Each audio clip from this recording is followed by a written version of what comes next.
I think we're live. Yeah. Are we live? Yeah. Hi, We're live. guys. Welcome to Pathfinder Second Edition. This is episode 21 of our Age of Ashes campaign. I can smell the end of book 2. We're about 30% of the way done, and I'm already starting to sweat a little bit on behalf of my party, which let's just jump in. Let's introduce our party. I'll talk about our sponsors, and we'll talk about what we've been doing for the last 2 or 3 weeks. Let's start with Alex. Hey guys, I'm Alex. Make sure I'm not muted. I am so excited to be here. Totally looking forward to playing again. I'm Alex. I play on Pathfinder, obviously on Sunday, and alternating Mondays for my Star Wars game. Tomorrow, you should totally check it out. It's awesome. I am playing the director, Gnome Bard, and my part in this is, I don't know, Michael Bay-esque. I'm excited. Yes. Spence. Hi, I'm Spence. I live here. I am playing Monica Freerunner, and I'm about to make some really dumb decisions for both me and my warg. They're in character. Reika. Hello, I am Jen. I go by Savage Sparrow on the internet. Find me at savagesparrow.com and other places. I play Reika, the lizard folk druid, and I bring thunderbolts and lightning. And our stream director, Daniel. Hi, I'm Daniel. I'm playing Sailix, the Elven Guard. I'm here all the time. I'm here on every Friday, either with a short rest or a Scion campaign that I run. Every Sunday with Ian's Age of Ashes, and every other Monday with Alex's wonderful Star Wars game where I play Quigley, the gank that. Yeah, all my characters have really, really, really poor morals, so that's fun. And I'm Ian. I'm the game master. Our show will be using Fantasy Grounds Unity, which is the new system. Think of it like a Fantasy Grounds 2.0. It's up to date. Smiteworks has been doing this. They've been in the virtual tabletop game for over 12 years now, and the quality shows. If you want to check out Fantasy Grounds, go to fantasygrounds.com. I believe you can try it for free. Unity and Classic, they're both super great. We're also sponsored by The Only Sheet, our wizard, Rune Ravenswood. He's not here right now, but he uses it exclusively for character development and management. And then for our music tonight, we have our ambiences by Michael Gelfi. You should check him out on YouTube and Spotify. And we will be featuring music from Rock Narden on YouTube. Check him out on YouTube and Spotify. And if this is on YouTube, he has a link in the description. But let's start by recapping. It's been 2 weeks.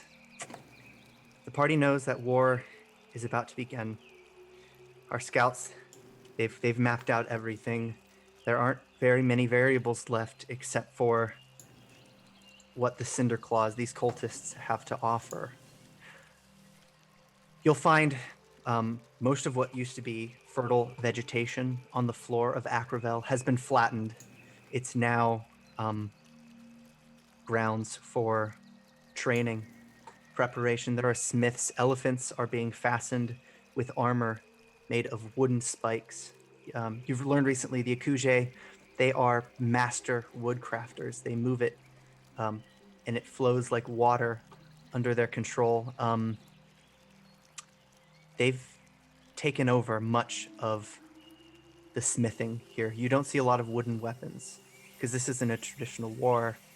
But I want to ask Reika, as these kobolds, these humans, and these elves and elephants, as they prepare for war, the hundreds of them, what do you do? Do you help them train? Let's see. I feel like, again, her focus would be on trying to commune with Ghostray and making it so the environment is as hostile to all of Dahak's power spots. So again, we know that Dahak, they want to start a big fire. So okay, let's bring the rain. And I guess also too, it's really weird, for she's in a weird place where she just kind of honestly wants answers on just why was I spared? Why what does this mean? What does Right. yeah, so I don't know if anybody can actually answer their questions or if they're all awkwardly just So yeah, what you learn is that you were the last surviving storm speaker. Well, you were one of the two last surviving storm speaker. Jossie himself took it upon to carry out the extermination. Though the night that the sky fell on the storm speaker tribe was entirely his burden. He commanded them to do it, but then just as he did so, he also commanded them not to kill you or Garsat. Now, he also hasn't been heard from. No scouts have reported him. His trail goes cold as he headed to the fortress, and he hasn't been seen since. So you don't know if he's alive or not. But other than that, nobody knows. Does They don't anybody know why you were have spared. any idea about the claw necklace thing? They know it's a key to access Hunter Gate. Okay. To move back and forth. They don't know anything else about its latent power. God damn it. Then yeah, I mean, I guess she would help, but in a very this is because this is for all of our survival rather than I'm actually I actually believe and respect you guys and appreciate it's very Right. obvious there's a difference between oh my god my lost family and oh Yeah. And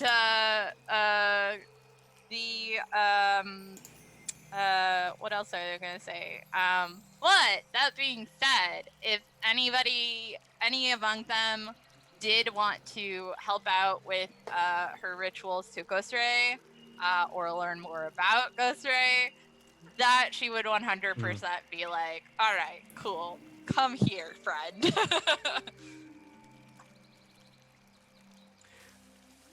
The director. Oh man, yeah. What do you make of this? Have you been to war before?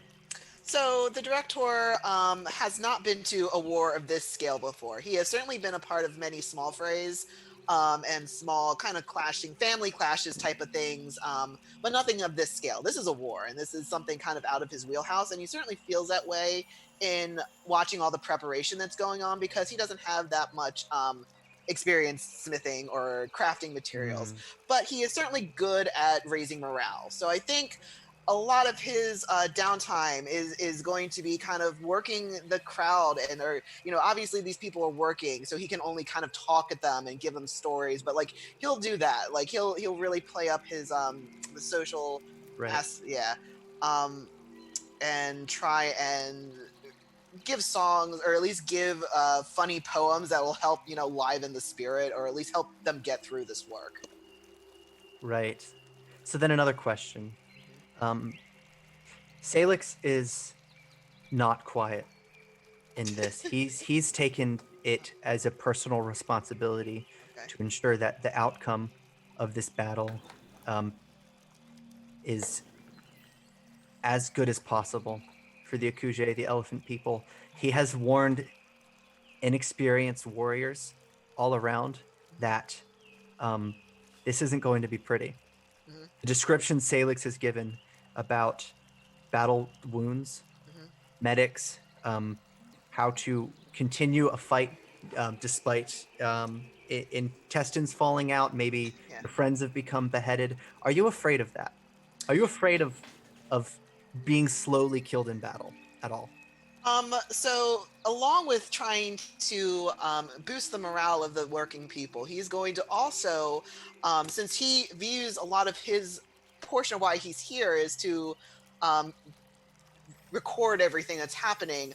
Um, a lot of times, I think he's going to pop into invisibility and go invisible, and just kind of wander around and get the what's being converse between people, and really just try and be sneaky about getting the information so they don't know that he's there. And because of that, he is not the director is of course concerned, but he is always has like some way that he's like, I could just pop into invisibility and just peace out if this all goes south. Um, he is more definitely okay with concentrating that he stays alive versus the bigger implications of this war. He does not feel tied necessarily to that, but he certainly wants to see his friends win. So there's some, Right. yeah. Now talk about things like um, unyielding fire. If a wildfire were to surround you, um, Sailix might describe what it's like to be burning to death, choking on smoke. Is the director afraid of that? Still better than my third wife. Is how he would probably respond. He would make a joke of it. He would be like, Right. How many times have you been married? I'll tell you afterwards. The chicken's for. The chicken is for what? No. Jeez. Sailix. So Sailix has been nonstop busy. He sleeps minimal hours of the night when he is not providing like training to the groups of the Akuje on how to set traps to protect themselves in the trees, and general battle tactics, and trying to drill into the Akuje's head of like the horrors of war. Like he's poring over the map. Like even though they've looked over it like 100 times, Rune was there, all of the Unforgotten were there staring at the map. Like he does it on his own, and then he does it like paired off with certain people. He's like, it's just he's done this before. Like he's been to battle many a time, and he wants everybody to be prepared because in his experience, the main thing that has an army crumble is when people lose morale, when they start seeing everybody die. And he's trying to drill in their head like, people are going to die. Most likely you or your best friend will die in this battle. The turning point is going to be whether you take that motivation and you run, or you take the motivation and you do something productive with it. Are you going to run and get shot in the back by an arrow, or are you going to run towards the enemy and take out as many as possible? He's trying to make it not sound like a suicide mission, but he's not sugarcoating it at the same time. That brings us to Monica. If you've heard this isn't one speech, but it's the general narrative. You guys are outnumbered. That's a known fact. You don't even know by how much. Nobody comes out of this without casualties. Everybody is going to lose something. Monica, this becomes real to you. Are you afraid of that? No.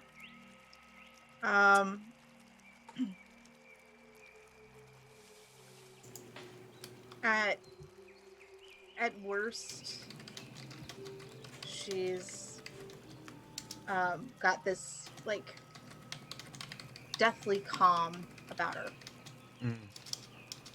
Yep. Like kind of intense and kind of scary for this tiny 3 foot tall halfling.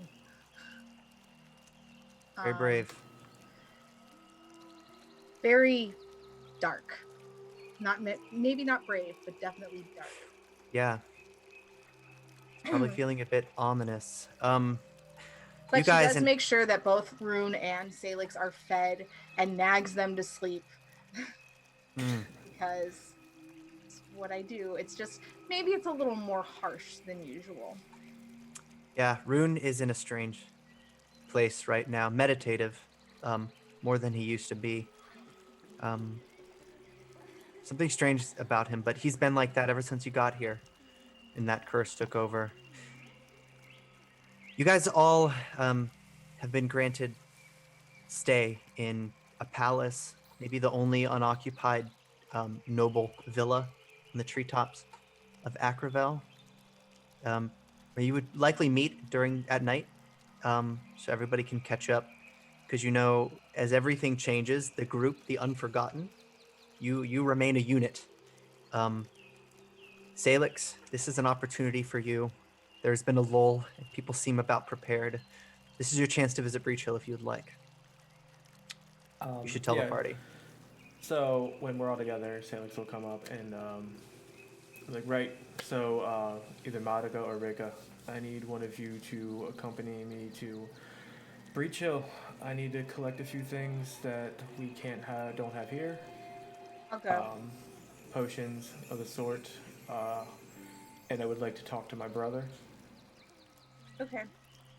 I'll go with you. I need to have a chat with Demiri, and I also want to check in on Aiden and make sure he hasn't burned the keg to the ground. You know. Right. Yeah.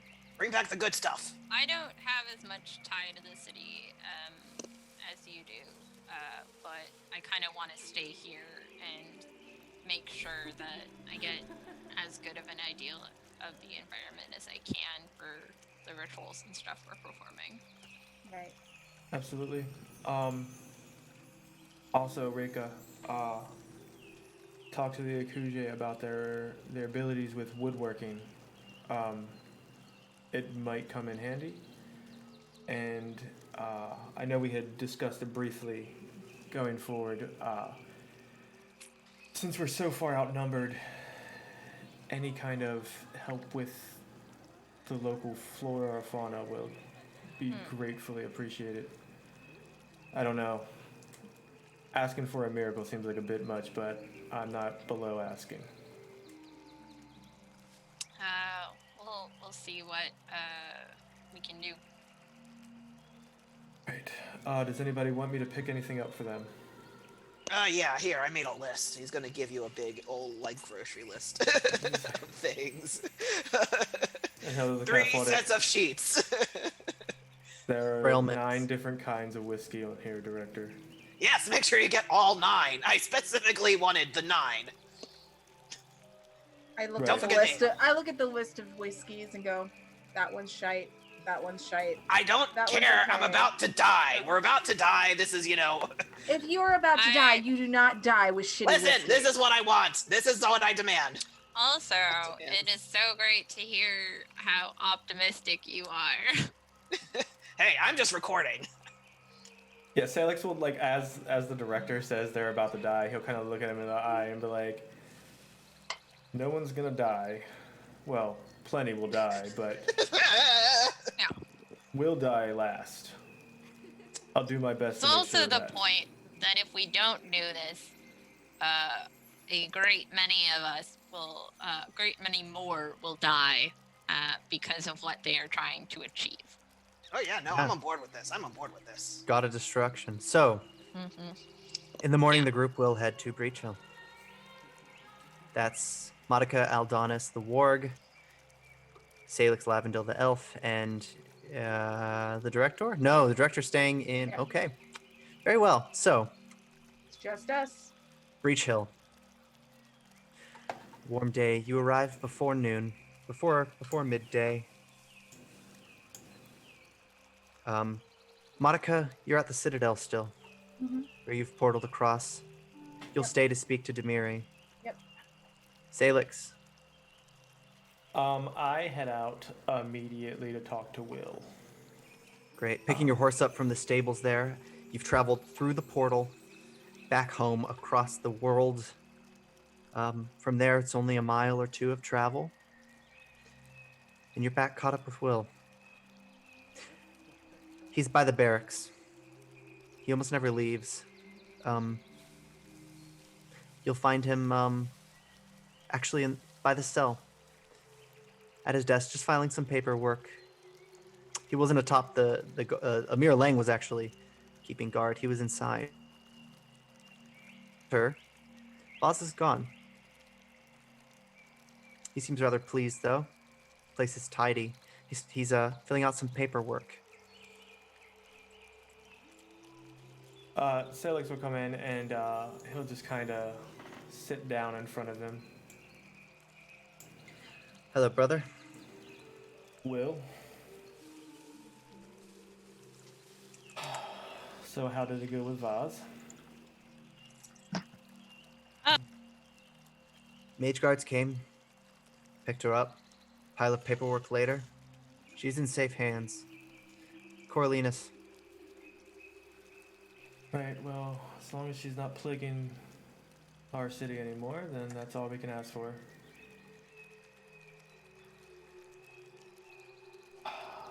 Sailix kind of fidgets back and forth, mulling his words over in his head for a little bit. Hmm. Will would probably notice that like this is not like him. Because usually he's very abrupt. He's gonna put his pen down. Stop writing what he's writing. Sailix, what are you about to ask me? In 3 or 4 days, possibly a week, I will be going to war again. I know when I ask that I don't ask lightly. I know when we came here years ago, we had made a pact to leave everything behind. But facing these kind of odds, I would rather have you with me than anybody else. You want me to go to war with you again? I understand what I ask, and I will ask no more if you say no.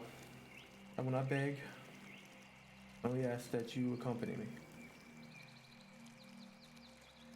We agreed if there was such thing as luck, it's run out with us. I must press it once more to make sure that these people do not lose everything. If I can do anything, then this is what I will. And We were fine until the last battle, those years ago. My hands wouldn't stop shaking. I still have nightmares, Sailix. That war broke me. He's gonna stand up from his chair. Slowly. I understand, Will.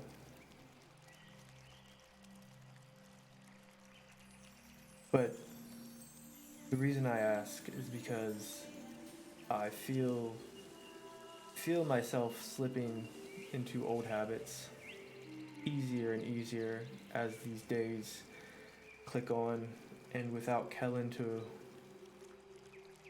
reel me in, you're the only one that I would trust.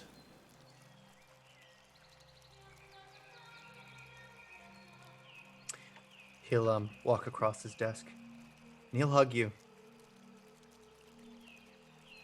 You're not sure you have been hugged before by your younger brother, and he'll say to you, so when we get out of this one, we'll find Kellen.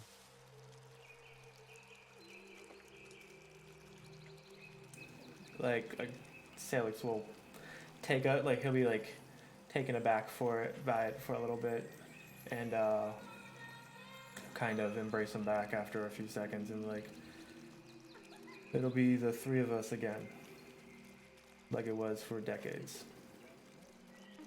It's how it should be. He'll ruffle his hair as he pulls back in, walking back out, and he's like, "Always and forever, little brother. Make sure you pack light and prepare for war." He'll walk out. A sad smile. Back at the Citadel. Miles up, near the portal that took you guys here. Monica, the halfling with the warg. Aldonis, you're probably picking up some supplies from there. Mm-hmm. Some food, because every time you travel, and everything's like a day apart, so Yeah. supplies end up running low. Demiri's there, as well as more and more goblins every time you visit. Place seems quite crowded now. She's sharpening a weapon. Mary, Yes, Monica. I need to ask you a couple of things. Her focus already turns to the warg, Aldonis. Not quite grooming him, but showing whatever respectful affection she can to this intelligent beast. But she'll look to you for you to continue. Why did Aldonis feel so compelled to consume a three-eyed jackal?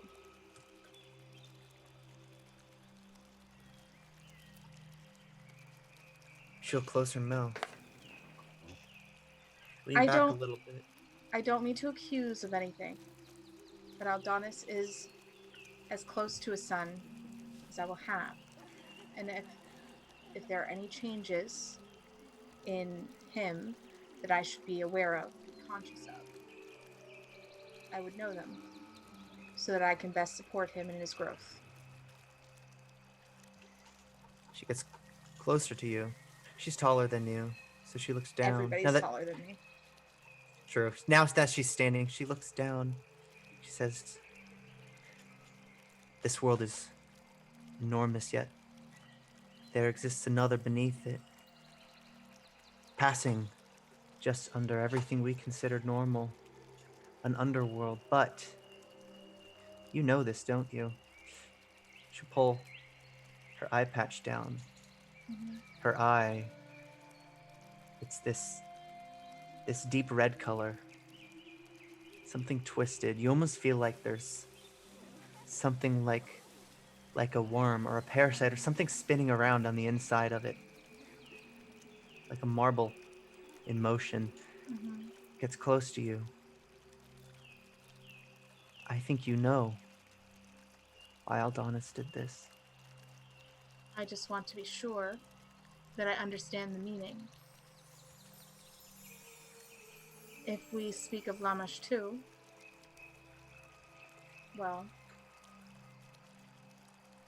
let's say I appreciate her.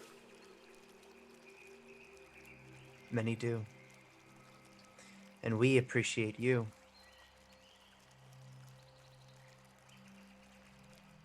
Aldonis will not speak of what you did with him. He has always been true to his word, so I'm assuming you asked him not to.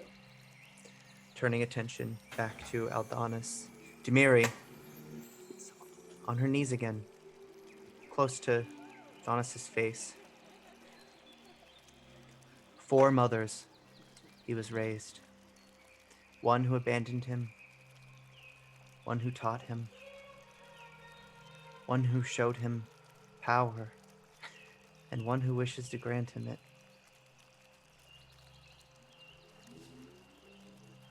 When the Bumble Brashers become something great, they will need a king. Cocking her head to the side. Might it be Aldonis?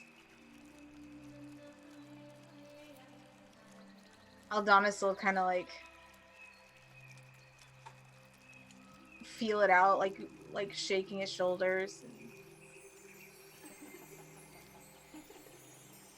I don't know.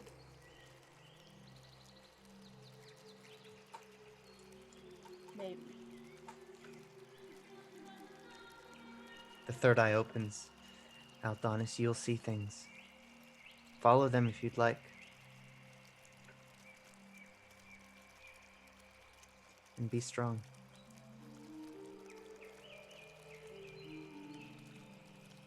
And Monica will step up next to Aldonis and just put her hand behind his shoulder. Well, as high up as she can. And what of me? Do I serve any additional role, or am I just supposed to give up?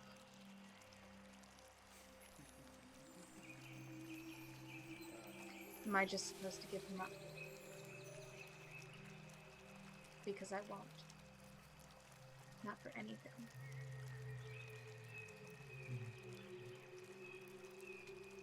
It's yet to be seen. I wish I had the answers, Monica. Mary will stand up for a final time.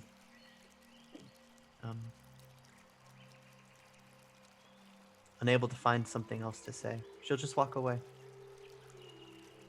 Thank you. Without looking, without turning back, she says, "Of course." She'll head off into the kitchen, somewhere deep in the Citadel. Something's being cooked up. Sailix will return about an hour later, maybe 2. It's midday now. Supplies are gathered. He's with Will. Their horses are stabled up. You're ready to return to Acrovel, do you? Is there anything else we need, Monica? Did you talk to talk to Aiden and get the horrible whiskeys that the director asked He just for? kind of jingles a bag. He's like, whatever weird reason he needs 2 gallons of lube, I will never know. But it's best not to ask with him. Oh, maybe he'll throw it at the enemy or something and let them slip. I don't know. Maybe he has a devilish plan for 600 pounds of caltrops and 2 gallons of lube. Sounds like a beginning of a story he might write. Did you perhaps grab the herb bag that I asked you to from the keg? Right, no, that's right here. He'll toss it to her. So I have an idea that you're not going to like. But But I want to discuss it with you since you're kind of in charge of this whole thing. As he'll gesture that, we'll talk as we walk. All right. And so I'll open the gate with my talisman and so this thing I'm told is a symbol of Dahak. And I've had it with me for years. And we are woefully outnumbered, as you've said many times. But what if there was a way to weaken them?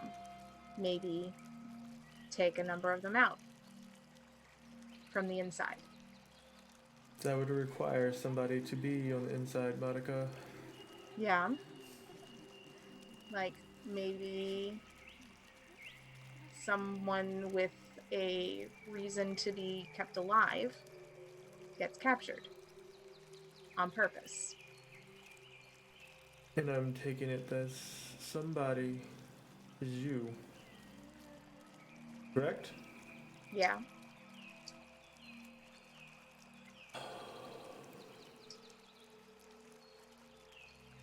I know a great deal about poison and manipulation and subterfuge. More than I like to talk about. This is something that I'm uniquely qualified for. You do realize there's a chance they will kill you on sight. Well, then I'll just have to fight and sneak my way in. Right. Well,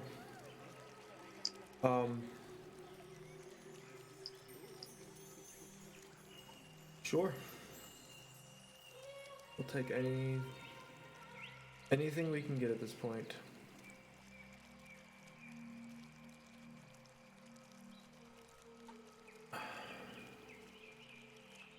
do you plan on telling Rune, or are you just going to abscond in the middle of the night? Well, I have two thoughts on the matter. I'm gonna tell Rune that I'm going either way. I'm not gonna disappear and make you all think that I've just left you. There's one beacon that's to the far south, right? The dragon pillar Yep. behind Yeah. the citadel, Yeah, that thing. or the fortress. So Rune is in the process of making me this like cloak that's supposed to make me super stealthy and help me blend in. So I'll help you with one of the beacons, and then Aldonis and I will continue to the southmost pillar, take it out with those anti-magic caltrop thingies that Rune makes, and then try to get captured. Meanwhile, sending Aldonis to go and meet up with Rune and whatever, and meet up with you. Right. I like Best it. case scenario, I get captured. Better case scenario, they bring me to whoever their leader is because they'll be curious about this. Right. Now, how do you plan on poisoning them? Oh, come on. All the kobolds know that I cook well. They probably talk about it. Right, but there's no guarantee that the enemy is going to drag you into their camp and allow you to fiddle with all their food. You have to Well- remember they may be largely populated by Cinderclaws, but they're ran by the Scarlet Triad, who are Oh, ridiculously intelligent. I'm very familiar. However, we have not seen it hide nor hair of them yet. And while Voz has threatened us with it, if they knew about us, we would know. They are not subtle. Monica, I'm of half a mind to take a guess that the other Storm Speaker is in the Scarlet Triad, along with the fool with the mustache and the gun. But I understand that your heart is set on this. It would be a great aid to take out the Dragon Tower or pillar.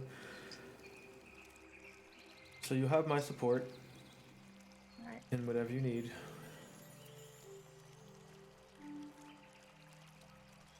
For But what I it's will worth, warn you. before we get back to all the others, I owe you an apology as well. So I'm sorry for calling you a monster.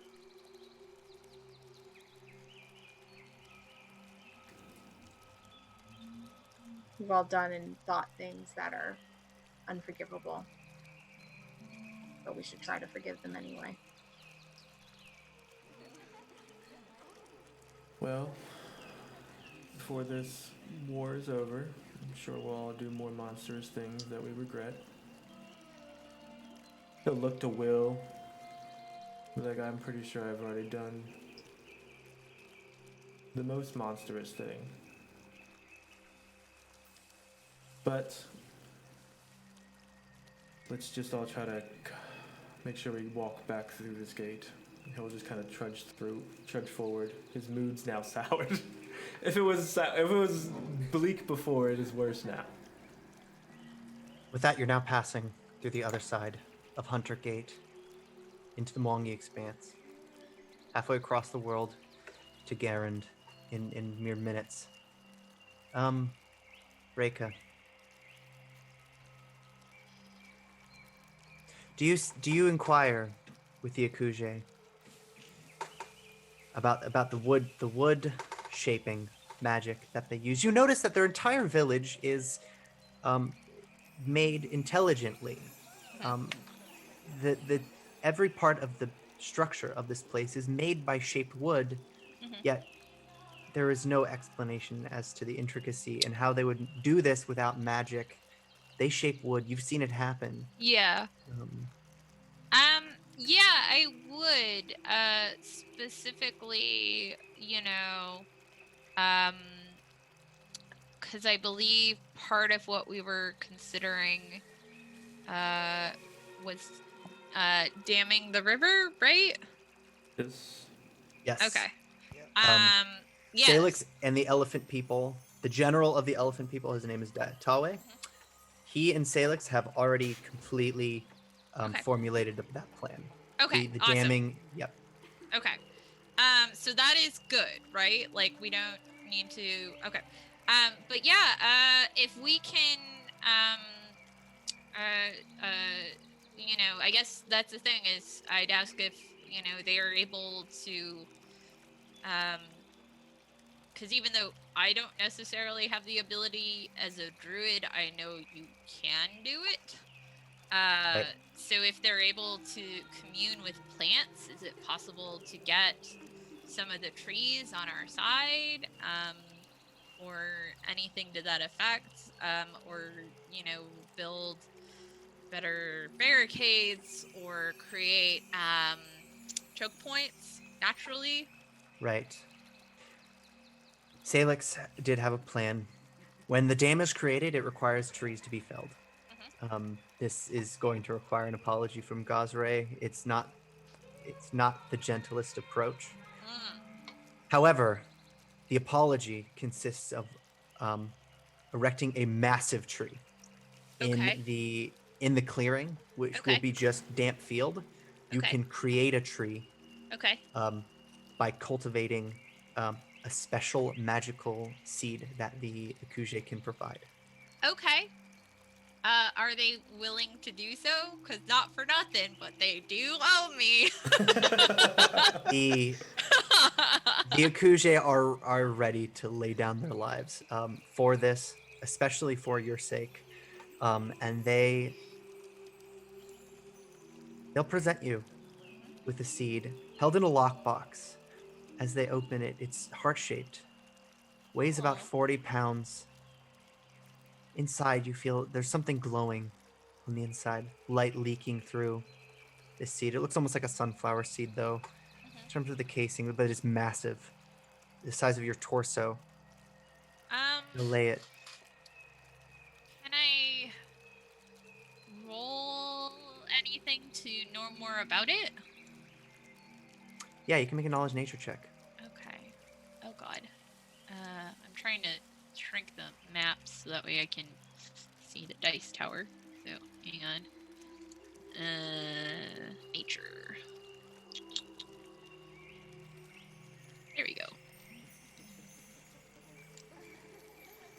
Wonderful. Yay. Some trees are intelligent. Some trees are more intelligent than creatures you often speak to. This is one such tree. It's not born yet, but it's a descendant of the three trees that make up the village of Acrobel. Oh These wow. massive trees. Sometimes they can be up to 500 or 600 feet tall. Mhm. Enormous. Access maybe even to the clouds. In some cases, Yakuje will tell you this one's name is Bidariel. The Oh. trees themselves, they've named it. 6 Akuje, fully blind, victims of the dragon pillars and their curse. They'll speak to you about it. They'll tell you that it takes a ritual to plant, but the growth is immensely fast, especially in the wake of pain. They're used to reforest Mhm. because they actually help other nearby plants grow. They provide them with magical nourishment. They say the clearing that Salix speaks of. If you bring it to the clearing with them, Mhm. they can perform the ritual with you, and you can make it grow. If you can bring the rain, it'll grow even faster. Okay. What do I need to do to perform this ritual? Is there any sort of cleansing that I have to do again, or fasting, or anything like that? The ritual is communion, not with animals, but with every living thing around and below you. Mhm. So the ritual is thorough, and it takes often days of speaking. It's tireless. You might not sleep for a few days as you establish relationship with every single nutrient that will possibly feed into this thing. Okay. Because it isn't a sacrifice that the druids make, it's a sacrifice that nature makes to Yes. provide the materials for this. Nearby things will die, they'll dry up, they'll turn to husks. Oh man. Most of what you're doing Mhm. is begging for nature's help. Okay. It's an emotional Oh. experience from what you've gathered, and you have probably about 4 days or Yeah. so before you begin, because you Okay. must travel with the group Yeah. to this site. Oh man. That sounds very intense. Um and I feel like in particular, like, it gives her very complicated feelings about disrupting, like, the life cycle of the and disrupting the area. um oh man, that's hard. Yeah. But yeah, 100% she would do it. And whatever. um but she would look at them definitively and be like, thank you for entrusting this to me, and um this this will go a long way in righting what was wronged.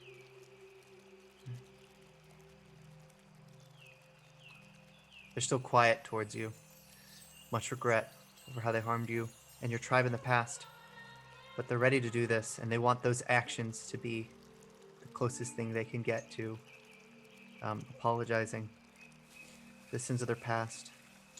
With that, we'll take it to nighttime. There's a great hall in the center of the main tree. A table has been arranged for the 6 of you. As you all arrive at night, finally preparing your equipment. Director, you have your 9 whiskeys. Hopefully, they're not all Obviously. empty by nighttime. Um, as you all arrive, you'll realize in the villa before this even begins, Rune's gone, and the kobolds have left.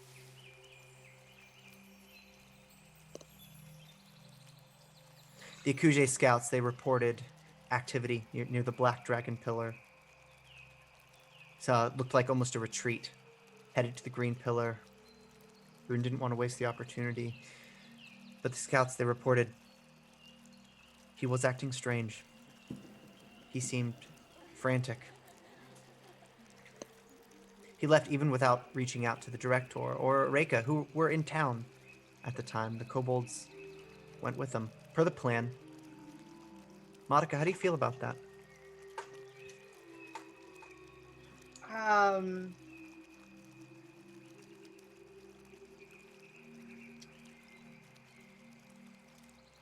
yeah. Uh,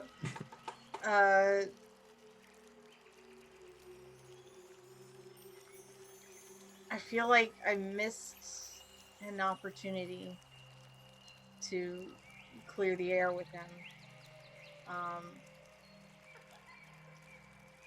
I'm a little heartbroken. Yeah. A week's time and everything's going to be different. Time for dinner. Because of the children, the elders, those that are blind, those who need to care for the children and the elders, those who need to constantly forage This isn't a farming village. They're all hunter-gatherers. Things are pretty short. Your number of able-bodied fighters are maybe 400 or 500 at best out of the 1,000 residents here. But they're ready. People seem armed. They seem like they're ready to head out. Many of them, but not all of them, could fit in this great dining hall. As you all file in, there's a table at the head with 6 chairs. They're empty. They're reserved for the unforgotten.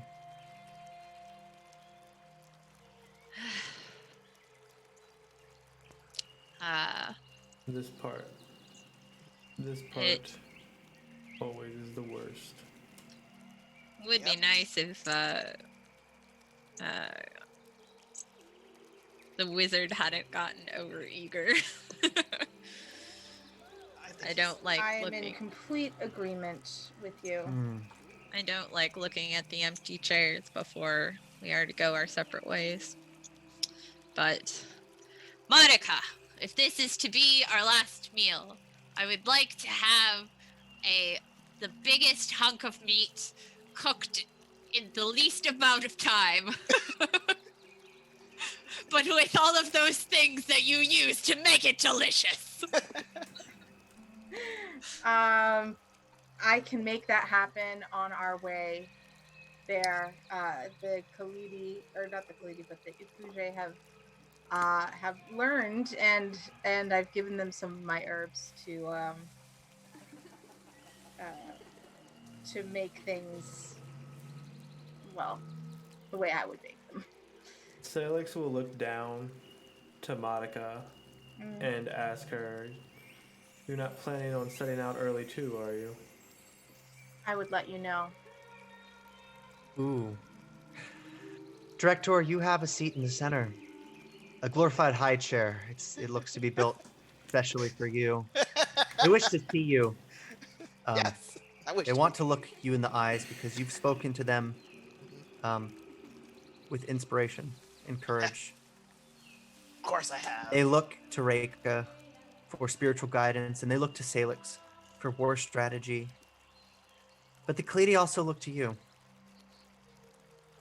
They are fond of the spoken history of their own bards, and they think that whatever happens here, win or lose, you'll be around to tell their story. The first half of the story is a sad one. It's a bad one. In a way, they're the villains, but they want redemption, and they sort of look to you for guidance about it.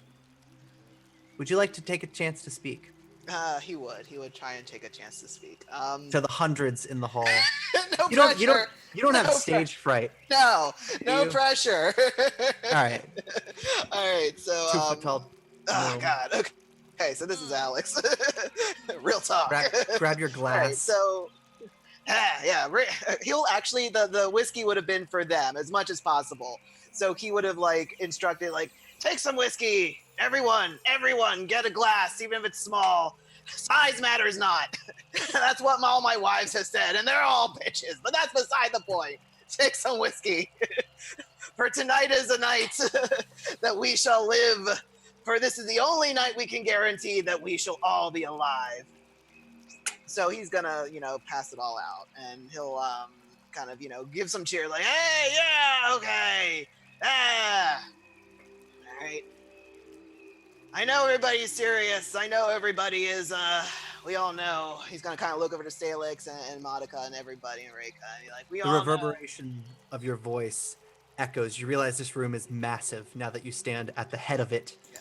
Great Your acoustics. Great elliptical acoustics. room. You see hundreds of pairs of eyes in your direction. Is the director afraid of speaking in crowds? Oh Lord, Does he no. work? Okay, good. No, this is where he excels. He feels that he can. This is where he is meant to be. He is meant to be in on the stage with a whole bunch of eyes looking at him. If not him, then his work of art. And he certainly feels that his friends right now, this group is his work of art. All of this is, forming together to be the most very epic tale for him to transcribe. So he'll, he'll give, a speech. He's not gonna drop and thrall or anything. He's not gonna do magic. He doesn't want to do that. He wants to actually, use his profession and everything. And he would say, "Hello, we are here again. War. Promises have come and they have gone. But we are here now, all together at this time. And may we remember it.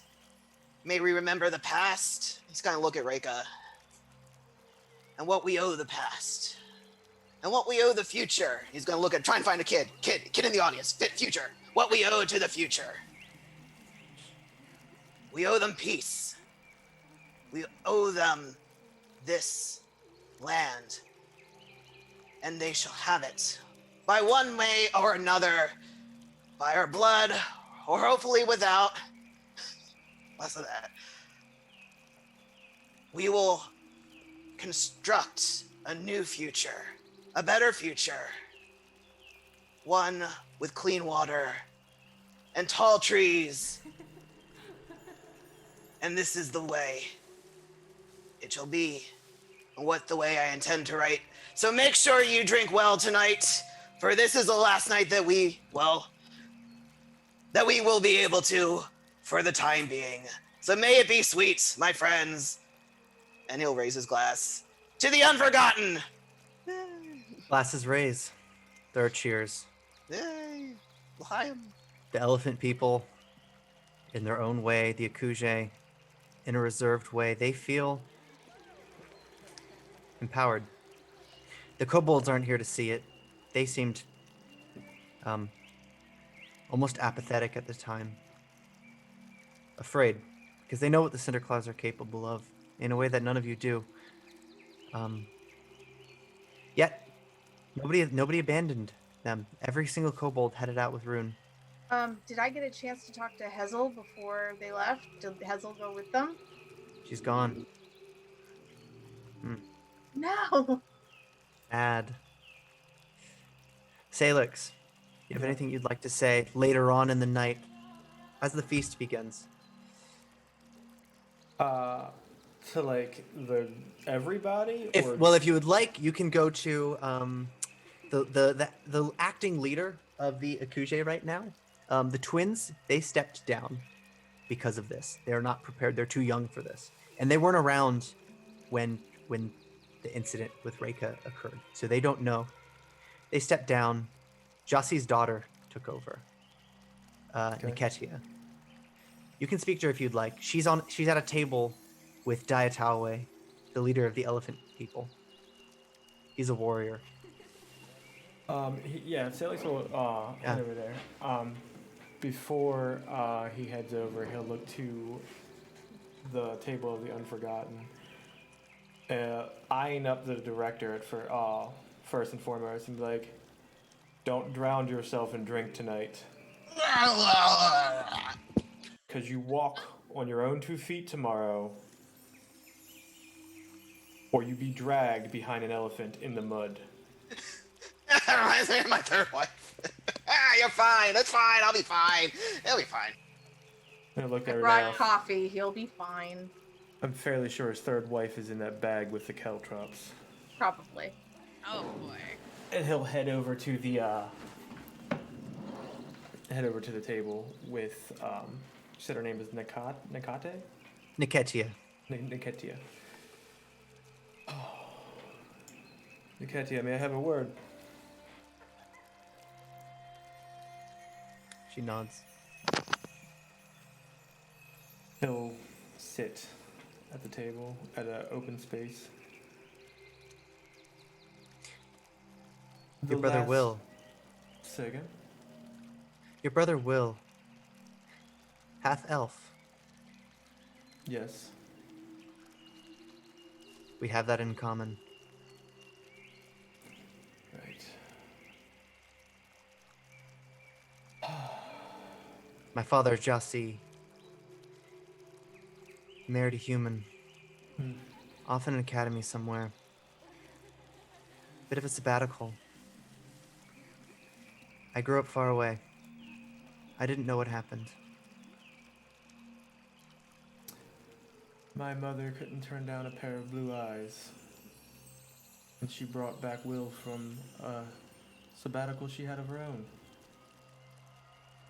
Dad was mad, and, well, I was left to bring him into the world as the man he is. Always seems to start with a summer trip. Anyway, enough reminiscing on fond memories.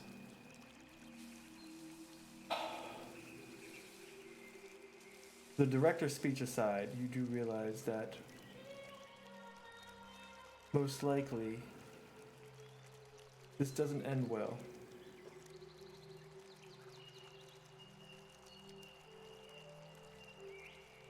We'll do what we can, we prepare, we fight to the last. But I need you to know that this will be the last meal that you have in comfort for probably a while. We're ready. We fought to the last before. We've done it for thousands of years. Hopefully this will be the final time. Let's destroy them. Is there anything that anybody's not clear of on the battle plan going forward?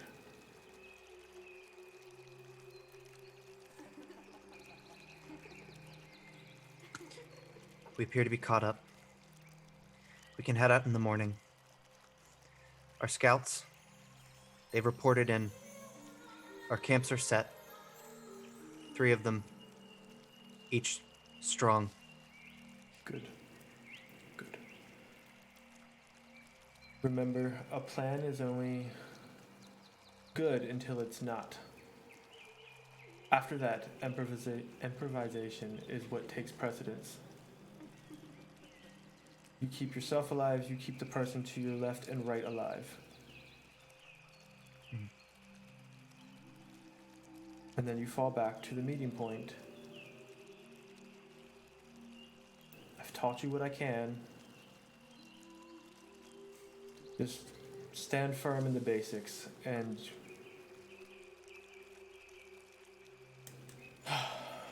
he'll just pat her on the shoulder. If you need anything, we'll march at the head of the army together. Send word the moment the pillar falls, and we'll watch you from the skies. Of course. He'll stand, raise a glass, like randomly he took off the table and just like kind of toast somebody next to him. And as he's walking, he kind of throws it over his shoulder because he's not drinking. Yeah, He's like, table of hey. 30 of the members of the elephant people. Who you expected them to be maybe scrawny or perhaps like hermits. They're quite the warriors. Yeah, built and burly.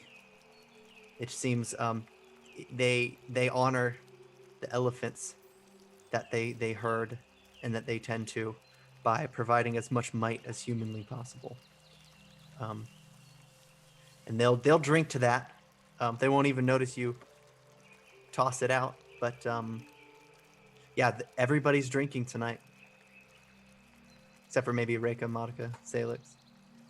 We're drinking. right. Yeah, definitely drinking. But I'm also going to be frantically trying to figure out who is the apothecary among the elephant people and or the Akuje, because now the person that I was going to get information on the Center Clause from is gone. And I'm like, fuck, I need to know this before I go and do my stupid mission. I did want to talk to Monica though, but obviously Well, we can do after that. she figures Well- out, like, Well, you know. yeah. Yeah. There's a few. Some alchemists, it's not magic that's studied heavily among them because they are naturalists. They don't rely on equipment much. That's okay. I want to know about poisons or weaknesses that I can exploit among the Thunderclaws. Mm, Like they appear to be resistant to the arsenic poisoning. But is there correct. something else that I can use Right. because of reasons? I will Excellent. make the excuse that I want to coat my daggers with it. One of the Akuje, drunk out of his mind, he says, Find me tomorrow. What is your name, friend? Lifts his hand and collapses on the table. I turn to the person next to him. What was his name? Um, his name is Ida. Ida. Would he know of such things that I'm asking? The rest don't. Great. I'll look for him anyway. So, So I return to the Reika. table. Yep. I see Reika looking at me. Yes. So basically, like, it'd be one of those things where, it'd be, she'd ask if we could, like, go to, like, a quiet corner or something like that. Pick up my drink and start walking. So, So there's not a quiet corner in here. You can leave the building, however. okay. Like, if we just step outside or something like that. Right. Sure. I have a lot of complex and conflicted feelings about everything. Don't we all? I guess what's going on? To help with the plan that Sailix has, requires to go against Might God in a way, and to appease that, we will grow a new sacred tree, but to do so requires drawing life from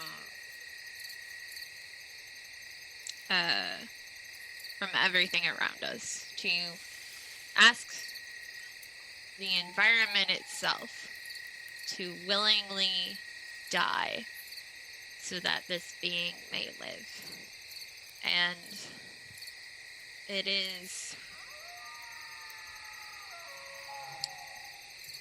it feels, I understand that it is necessary, but it does not sit well, if that makes sense. So, I used to live near the sea, and there were these lagoons that had these trees. I think they're called mangroves, and they sprout about 5 leaves on a branch. And one of those leaves is always orange. And I never really understood why until I asked an herbalist that lived down in the area. And he said, oh, well, mangroves, they need fresh water to survive. So one of the leaves acts as the filter and takes on all the salt from the seawater so that the other leaves can survive. That's something that they do willingly. You are asking the earth to help you with this thing. I'm assuming that there is free will with these plants and stuff. So if they are making that choice, for the greater good, or at least what we perceive to be the greater good, it also...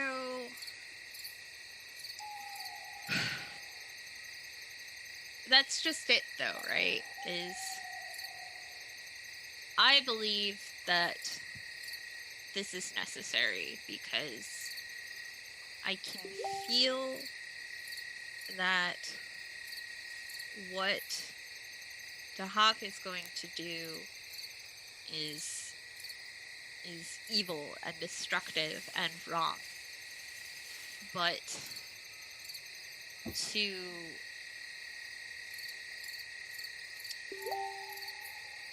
it makes me... I do not feel worthy of being the one to make these decisions. I have existed on my own and been responsible for the survival of myself, and now this is so much bigger than I ever possibly thought, and I don't... Whoa, Reka. As you once said to me, we've shed blood together. And you and me together, we have led kobolds out of slavery. We have led goblins out of slavery and death. This is the same. Just for a people that you have complicated connections to. I believe that is a gross understatement, but yes. However, it is. I'm drunk. Shut up.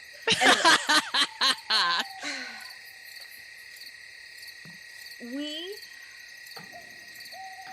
sometimes have to make choices where we don't know the outcome. We can't predict the outcome. And that's what this is right now. Just like I'm going to make a very stupid decision in a couple of days. And I don't know that it's going to work. What are you planning to do? Get myself caught. That is indeed a very stupid decision. But I want to get myself caught so that I can try to sabotage things from the inside so that you all have a fighting chance. Monica. What? Notice how I am not doing anything to dissuade you because I know you, and you're just going to do this anyway. Right. You don't have to explain. Anyway. But it does not negate that it is a stupid decision. Well. But I still appreciate you. And I would...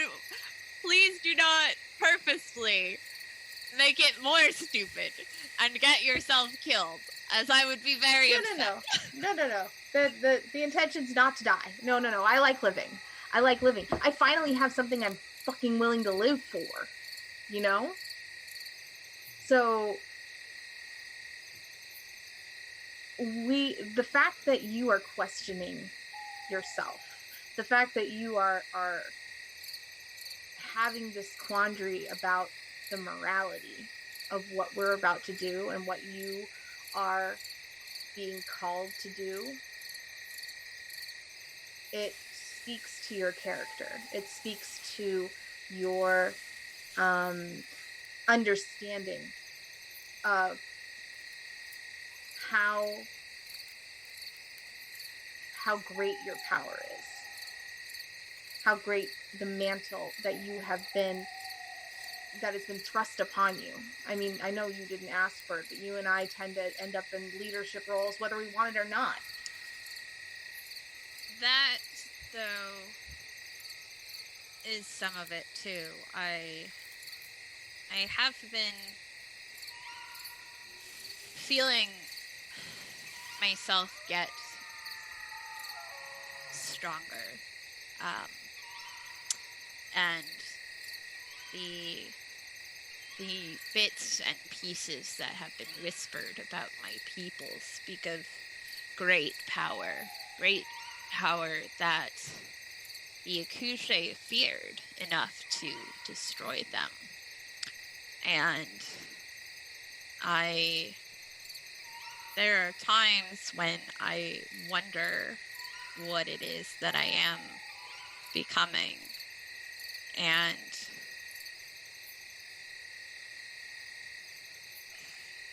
it does frighten me. Well, all I can say is that you've got us.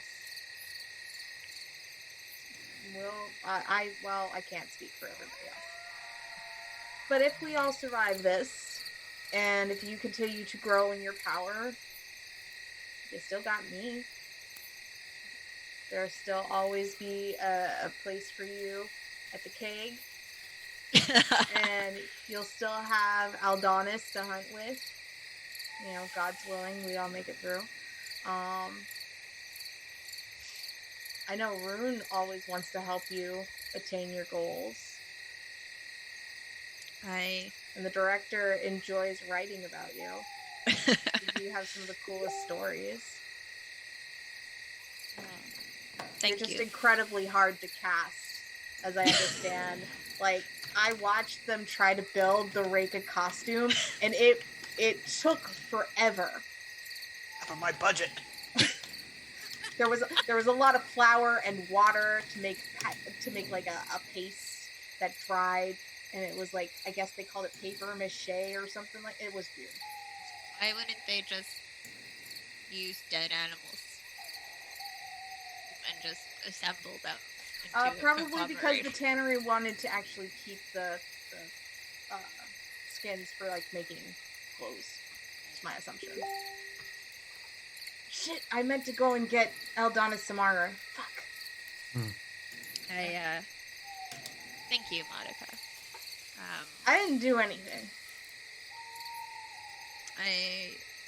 I think that you, more often than not, tend to see to the truth of matters in the ways that others cannot. Or at least when it comes to matters of the heart. Yeah, matters the heart. Fucking Rune. So with that, the night gets late. The group will eventually return to their villa to rest. How about the director, though? You end up there, you find somewhere else to be. I know you like to wake up in strange places. Yeah. The director's actually, once everybody is kind of going to bed, he'll have a moment to himself. He'll kind of like have a, oh shit, this is really happening. Oh god, type of moment. Setting in, yeah. Yeah, it's setting in for him. But he would have this alone, or he would attempt to have it alone. He'd find some like little off the way end of a branch type thing, or someplace that only a gnome could get to, and kind of watch the horizon, or like look at the stars or something. Right. So as you go, you find a branch, a winding one, a bit of a corkscrew. It leads out. There's a beautiful view, though, a clearing in the forest. You can see the direction where Hunter Gate is, the cliff nearby, a bright moon. You sit and think about things. Something terrible is about to come, no matter the outcome. And the story of it is forever yours to shape. Question is, how much of it will you doctor? You might not need to. In fact, this battle might be the closest thing to an absolute truth in terms of your writing. The story might really tell itself. Make a reflex save for me. Guys, I love it. yeah, it's Dizzy You're having a somber moment, I am. and you As- die. Oh well, as your head that's- spins. Oh, okay. Sorry, that was. I didn't put that in tower. I was even gonna have him smoke a little something from a pipe, but I'm gonna negate that now. That's fine. He's fine. Gonna build it up. Yeah, build it slip. up. Oh Jesus. Okay. But you catch yourself. That. A loose branch looking down below. It's hundreds of feet. Suddenly the branch disintegrates into dust. You find yourself falling, falling, falling, but the floor doesn't kill you. And instead receives you, eats you. You fall somewhere into a void. You do feel a smack. You land on your back. Wind's knocked out of you. But instead of the stars and the canopy above, you see those white stone pillars up forever. You're somewhere familiar, somewhere you didn't like to be. Oh God. Oh, my whiskey. He's gonna like reach over to the You smash. get up. Ah. That bottle shattered into glass pieces, but then it sort of melts into the floor like butter God, the Under- acid just kicked in. by a candle. Looking around, your friends are there as well. Waking up. Sailix, the elf, he seems to be in whatever he wore to sleep. Monica, you as well. Aldonis, Reika. Rune's still gone. About 100 feet away, beyond the marbled floor, 100 feet away, there's a manor. The one you remember. Oh, not this place Runes again. Manor. Okay. Oh boy. You're Rika, awake. welcome to Rune's Mind. David Lynch presents Rune's Mind. Oh Sailix boy. I'm on a is, David Lynch thing, so sorry guys. I do not understand what Nobody does. That's what makes it good. Nobody I'm understands about- it. I am about to perform a ritual where I will not sleep for 4 days, and this is literally my last full night of rest. So, are you telling me that wizard is fucking up my last full night of rest? Technically, this is not his conscious doing. Oh man, I'm really glad you guys are here. I thought it was only me. I thought I was tripping balls, but you know, Is now it that we know it's possible all us, I love to- this. Is it possible to punch the thing responsible for interrupting what I wanted to sleep? Well, let's go inside and find out if she's there. Oh, the pastries, the pastries. The director suddenly gets really excited. The pastries. Yeah, Sailix is walking towards the thing. None He too just wakes happy. up and like, okay, this is what I'm doing. Okay, this is it. He's like half naked. He's just like, oh, this is bullshit. Most of you see through this illusion by now. You know this to be a dreamscape. Marble floor is in perfect condition. It extends towards infinity, a black fog, preventing you from seeing it. Pillars seem to hold up this dimension, but you don't see where they lead either. In the center of it, the manor, you head in. Inside, it looks more like reality. Things make sense in here. They seem to follow the rules. This place has been dropped, more or less. It mirrors something real. Oh god, this.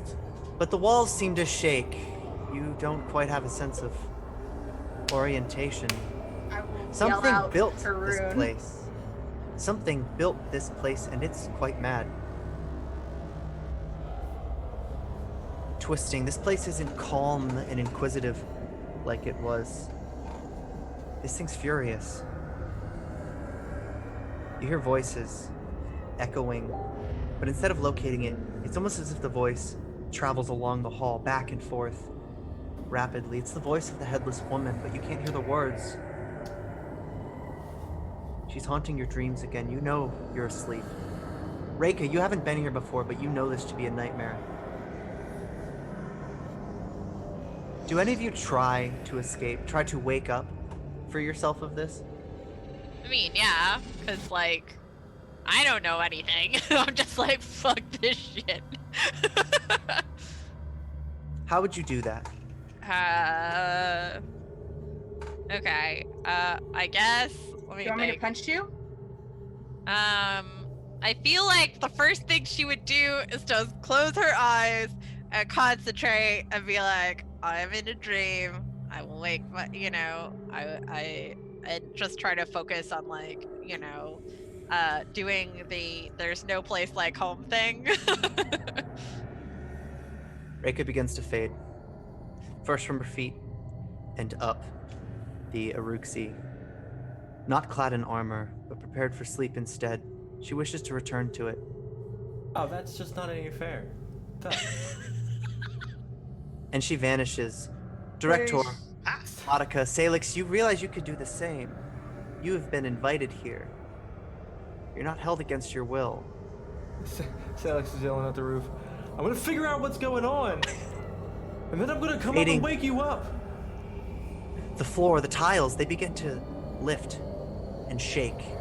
They move out of the way, emerging from the floor slowly out of a pool of black fluid.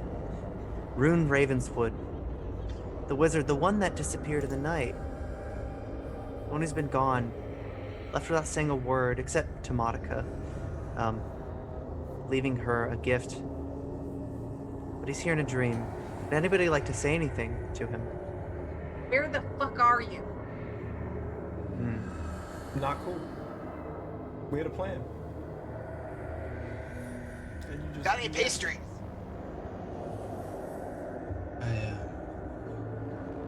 I'm sorry, friends. My goals got the better of me. As always.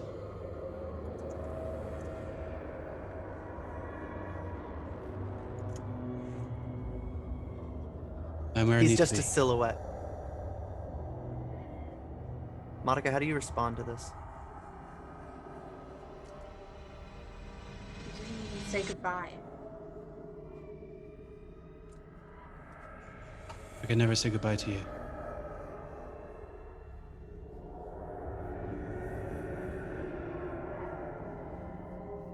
You notice behind him what he doesn't see, or maybe he does. The headless woman has appeared. You are deceived by your memory. You can't tell if she's been here this whole time. Chills down your spine as you think maybe she was, and maybe you'd let her stand there unnoticed, but she's been just down the hall.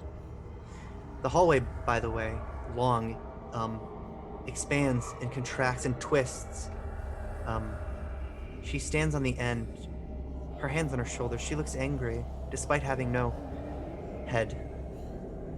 But she walks towards you slowly. What Oh, do you man, want isn't she? this time? She's here, isn't she? Yes.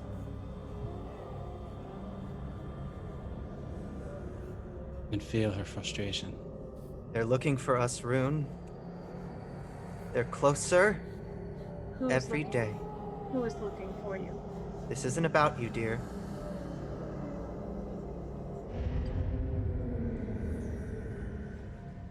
We will find a way and figure it out. We're running out of time. There's never enough time. Well, there should be more. Should make it. Sailix, make a reflex save for me. Oh, son. Ah! You stand near the end table at the entrance where there once was pastries.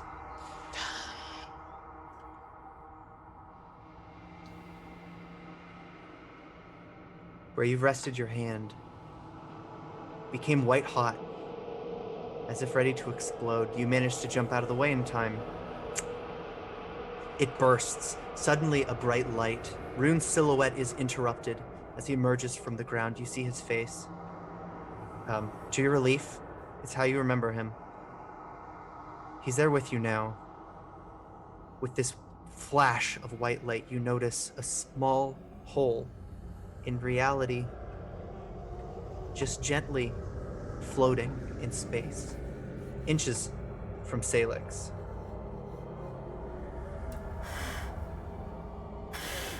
You blow on it? Yeah, he's trying to get it away from him. He's like, As you blow on it, you notice bits of it coming off, and they start off as white flecks of light. But then as they move out, they flutter a bit. They break up. You see pieces, and as you stop, it stops. The hole slightly larger. You almost see something green on the other side.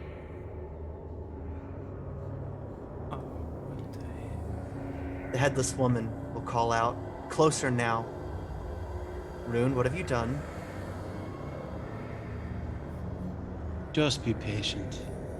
Sailix will look to Rune. I don't. Look, man. Just Rune don't is die. Rune is remembering his sister's position as she prayed to Aristone. He gets in a similar sort of kneeling position, placing his tome, which seems larger in this place, almost unwieldy, in front of him. And does begin to pray, calling out to Nethys.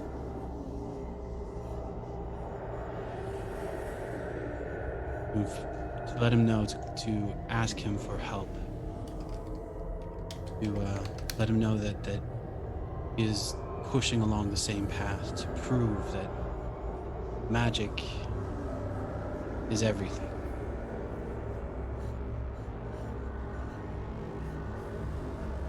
Basically begging Nethys to give him the strength to control the power that's inside of him.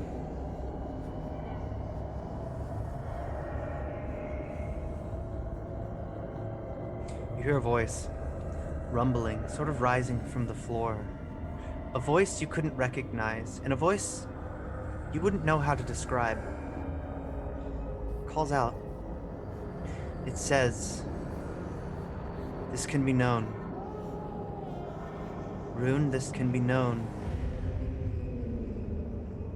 Rune, you have work to do." And the voice stops. The portal hovering by Sailix seems to crack open just a bit more. Sailix, you see something on the other side. You can't make it out quite.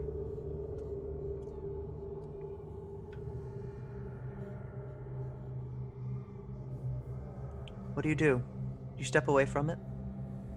No. He'll stand and look into it. Something green, something bright. It hurts your eyes because it's quite dark in here, so you've adjusted. But in there, it looks bright. Midday, like a portrait of sunshine. Director, from your angle, Yeah, what does it look like? you just see blue What do you see? as you stand below it. Come here, Gnome. I'll put you inside, and you can tell us I all. can't. What you There's a see. space between us. Is there stars? It's only stars inside. Okay, no. Great story. Rune? Monica? The headless woman's closer. Do you interact with the portal? Rune will turn to look at the woman. I know you and I have business to take care of. But things must be done out there first. There are people that need us. Need us now. Whatever is coming, you and I can work it out. Tired of playing games with you. Tired of fighting you. From the floor again, rising up, almost like a flooded house. You hear the voice. It can be known, Rune. These things can be known. Headless woman says, "Stop that. Whatever you're doing, stop it." You telling me to stop it isn't gonna make me do it more. You and I are gonna be one. We're gonna be together in this whether you like it or not. We can either be friends or enemies. As Rune begins to take a step towards the portal. Friend. Have a safe trip, wizard. Just remember the plan. Don't fuck it up. Whatever I can do to protect you lot, I will do. You have my word. I grab his hand and make him look at me. It does. You little one. Protect yourself. Find you again. I promise. You better. You have my word. Director, Yep. make sure to tell them what to do. Always. See you all again soon, right? You better come back alive.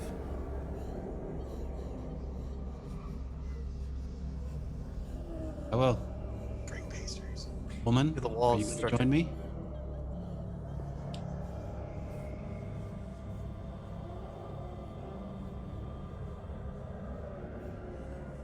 Hmm.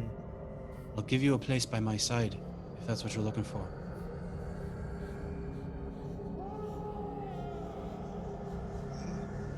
Portal glows. It's your last chance. Rune steps Rune, to- you're looking towards Monica? He was looking at the headless, Hmm. giving her a chance to join him. We need this. The headless woman This will walk. place? The portal cracks open again. The flecks instead have materialized. Butterflies scattering, first a few, then dozens, then hundreds. The portal, what is cast above it to hide it, its mask, materializes into vibrant, multicolored butterflies, many purple, as the portal opens. Sailix, you're first to see this. The rest of you soon after. A man stands on the other side of a lush forest. It's a sunny day, but everything still seems off. It's Kellen. Oh, shit. Sailix is going to run towards the portal. You smack right into it. You fall to the ground. Make a fortitude save for me.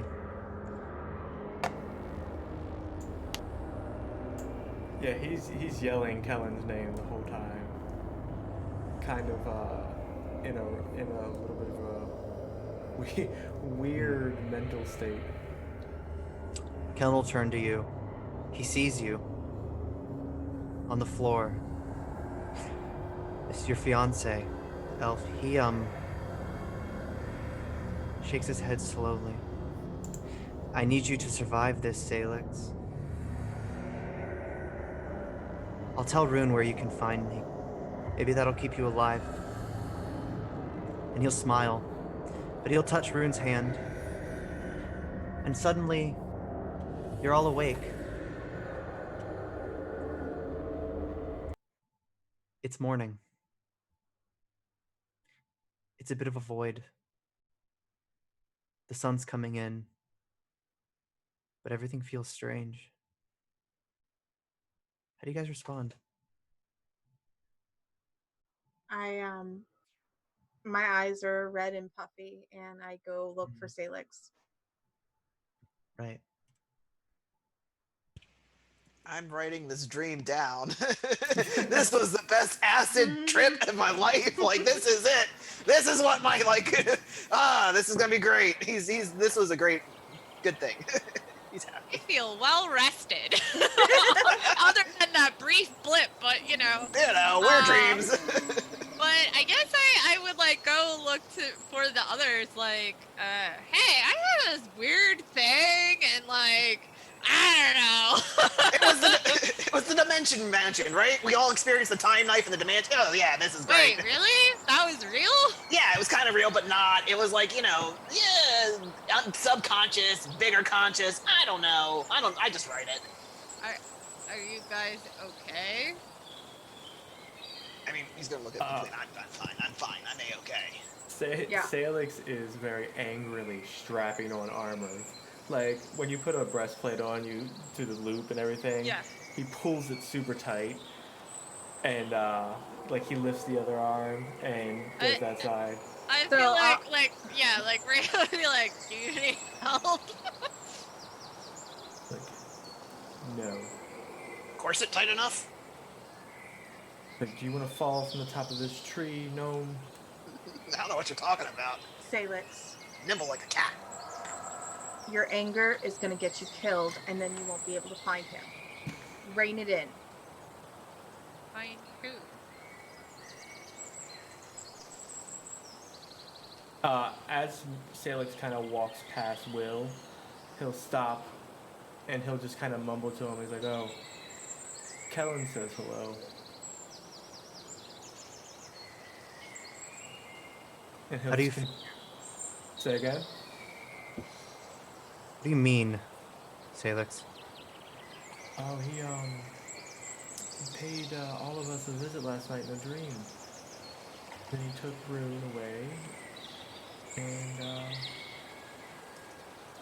yeah.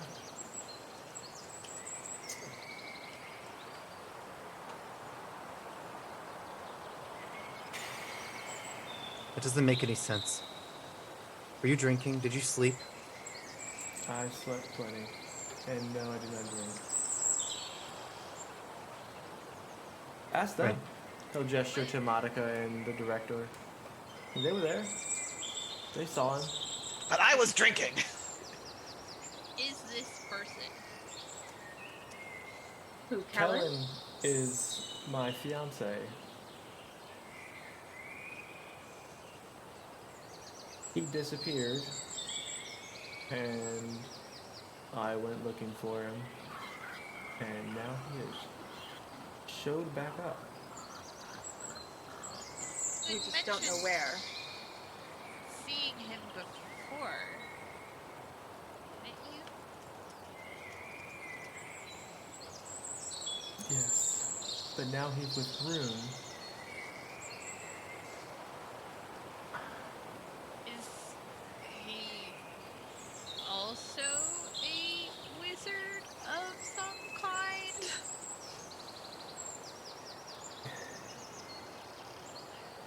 Felix just kind of sighs and looks to the sky, and he's like, he's something, all right. He's devoted to a goddess and does her bidding in all forms. Sounds like my second wife. Do you know the name of this goddess? Maybe we can help free him?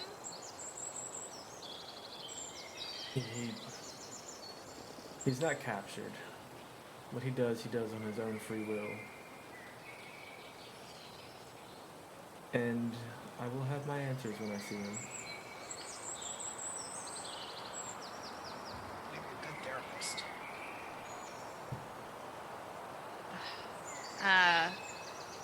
You guys hear drums of war from down below.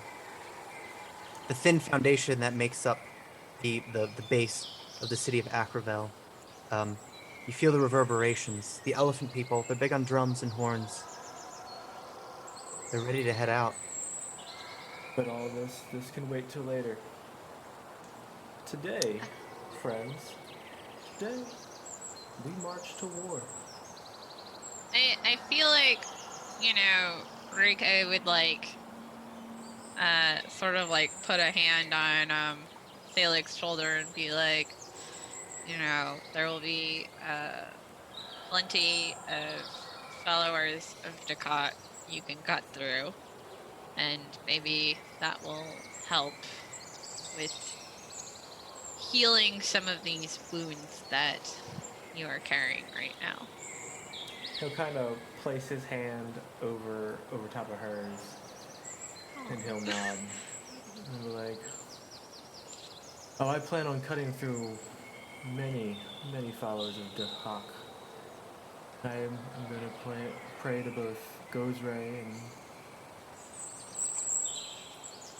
and I'll pray to another god."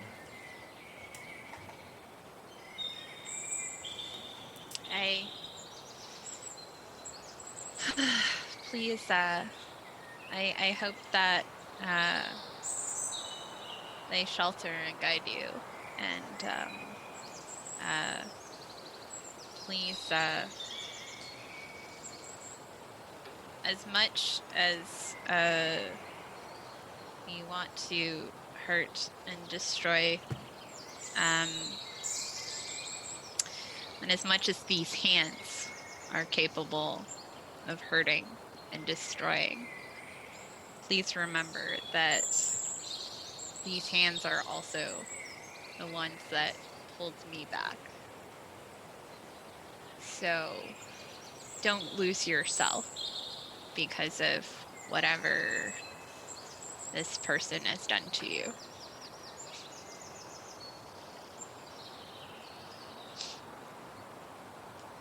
I'll just kind of nod and stay silent. Right. Well, we have a long march. We all have things to think about. Monica, I believe you have some apothecaries to find. The director, Yep. surprised you're still standing. Oh, no, I'm fine. I made my fortitude check. Monica comes back down after putting a ton of pins in her hair. She now has on her armor, and she's got like several different belts with her daggers in it, but like too many belts and not enough pockets for each of them. Kind of weird. And hands a cup of coffee to the director, and then heads out. Oh, yeah. Oh, man. I'm ready. And Let's go. and a spiffy new cloak. I have a new cloak. Oh, nice. That was made by Rune. Sailix is sporting some new armor too. He's got it looks to be like bone plate armor. Like his with that's just got like the emperor bird feathers kind of like sticking out of some of the bones, and it like segmentata like up his left arm. His right arm is exposed almost on purpose to show the vibrance of the gift he received from Gozray. And he's got like a spalder that's like bone, and then he kind of puts on his head the skull of that the giant snake thing we killed the other day, and clasps the lower jaw on, so it just kind of looks like the skull is now like on his head.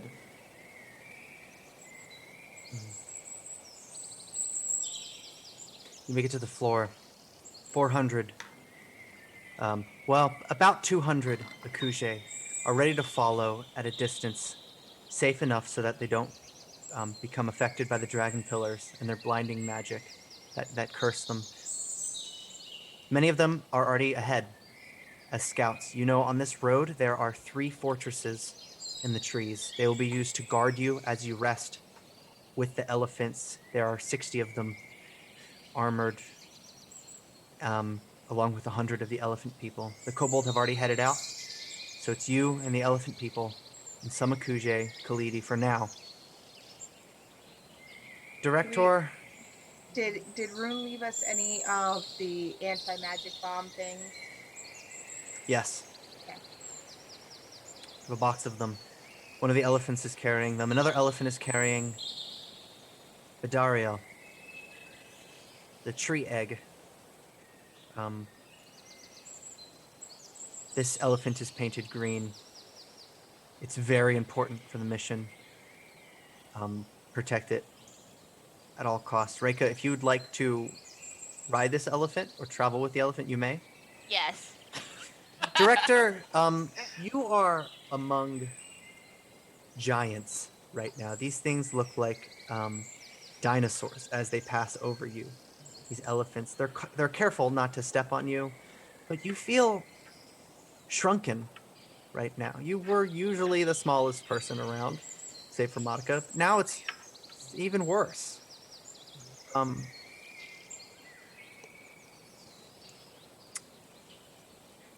Feel something strange, actually. You can make a reflex save or an escape artist check if you'd like. Is it something like grabbing me, or is it... Grabbing you or tugging at you, tripping you, you suddenly, something hits you in the back. I'll try a reflex. I'll just do a React. reflex. Yeah. I will try and reflex my way away.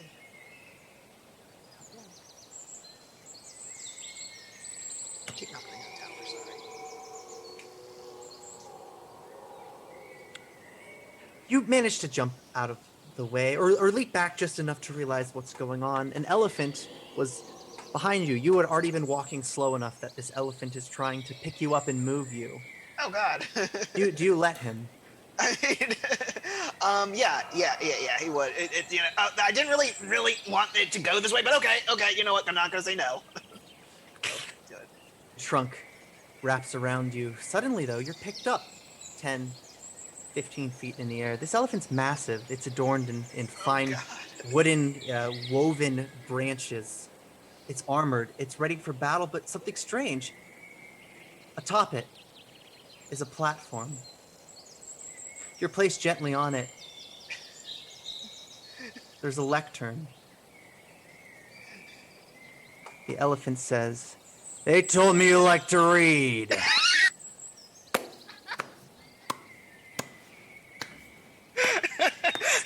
Hello, Detroit. Yeah, he's gonna get okay. Name's Dumbuge. You'll show me respect. Absolutely, Dambuge. You are the you're the elephant. Aren't I? Yes. You need a pen? Hey, who's got a pen? I got a pen. We're good. I got a pen. Why are you my cat? This is what you do in battle, huh? Well, you know. Yes, this is what I do in battle.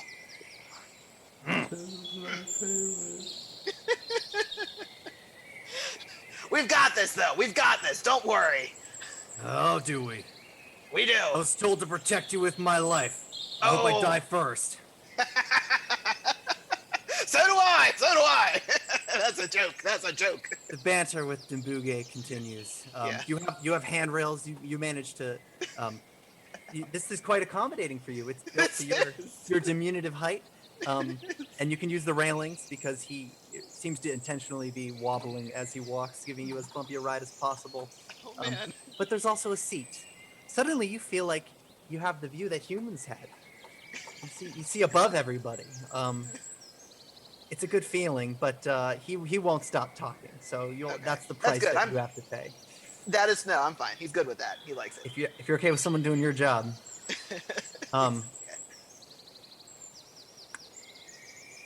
Does anybody do anything as we travel today? A full days of travel only gets you half as far with this party. The number of resources needed, it's quite a lot. As we're traveling, I want to keep an eye out for the purple roots that the kobolds told me were poisonous. And then try to find that dude who was like, "Come see me in the morning." Ada. Yeah. He seems rather embarrassed. Do you have knowledge of what can hurt the Cinderclaw, or were you just inspired by your drink? Look up there. As you look up, a bulbous orange fruit. Mm-hmm. This one you see people eat all the time. Mm-hmm. Spear fruit. You are never to cook it. That is what we know. I see. Cook it. And you are afflicted with a great pain. Is it if you eat the cooked fruit or if you smell the cooked fruit? He nods. The fruit smells sweet. Cooked. Raw. Ingest it. You die a painful death. All right then. Thank you. That will prove most helpful. And I gather some of the fruit and I put it in my bag, along with the purple roots that I've been gathering. And then I am going to spend a great deal of time meditating to Lamashtu while I'm writing Aldonis. You hear a voice from behind you above. You know those will kill you, right? The elephant calls out. Mm-hmm. All right. Stopping behind a tree of the spear fruits, landing a kick. Suddenly, fruits fall from the sky. It rains these things. Thank you. And the director moves past, That's hilarious. stepping on a few of them. Reika, where are you in this march? Um, again, she's on the elephant with the seed, the heart seed, and Ah, you know, I guess. Oh, I guess actually, I might as well see, because I would have had like the knight. Could I have swapped one of my spells for talk to plants? yeah, Okay, cool. absolutely. I don't remember what level spell that is, but we can figure that out later. Yeah. But I don't know, seeing if I could talk to the seed, it would be cool. And just be like, "Hey, little guy." Yeah. It has its own inertia. If you hold it, its weight shifts. Yeah. If something moves about it, it has a pulse, but it doesn't speak. It doesn't speak in a way that you don't expect of a plant. This doesn't speak because it can't yet. You feel that potential, but it's not there. This Okay. thing wants to grow, Hmm. but like a seed, um, there's a sense of urgency. Yeah. Give it too long, and it might wither. Um, but it's curious. Aw. In fact, it seems relieved that you open the lid Mhm. to allow the sunlight in.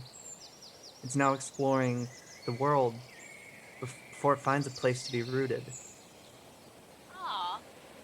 I guess so. Like, I think maybe in the same way that uh they have like like if you're pregnant or whatever, you'll like talk to your baby and it responds. Like she Yeah, would kind of just tell the seed stories of like their adventures and like the stuff they've been doing and excellent.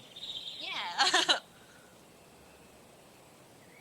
By the end of the day, just as Sailix um, laid out for you in the battle plan, you reach the first fortress of three,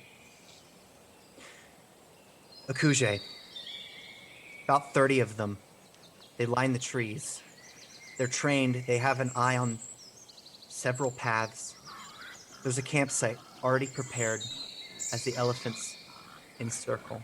You're dense enough to be prepared if something bad occurs, but you're spaced out enough to mitigate any loss if there's an ambush. The Yakuza are here watching. It's nighttime.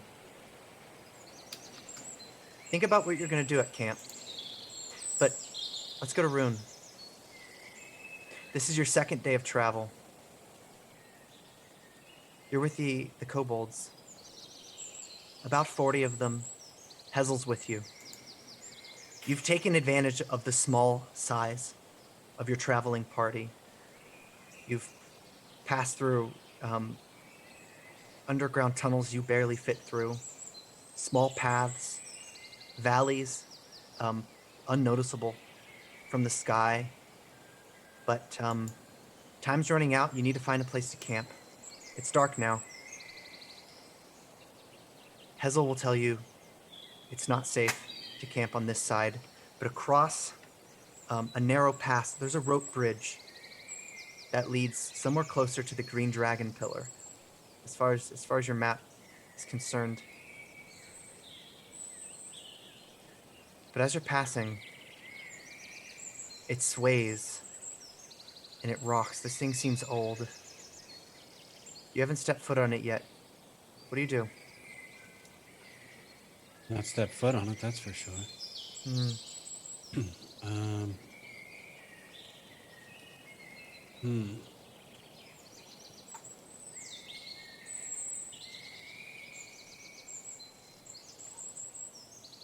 Um, Rune would take a good good look at it with his crafting ability. See if it can actually bear this travel. Bear Right. the weight of the party. Go ahead.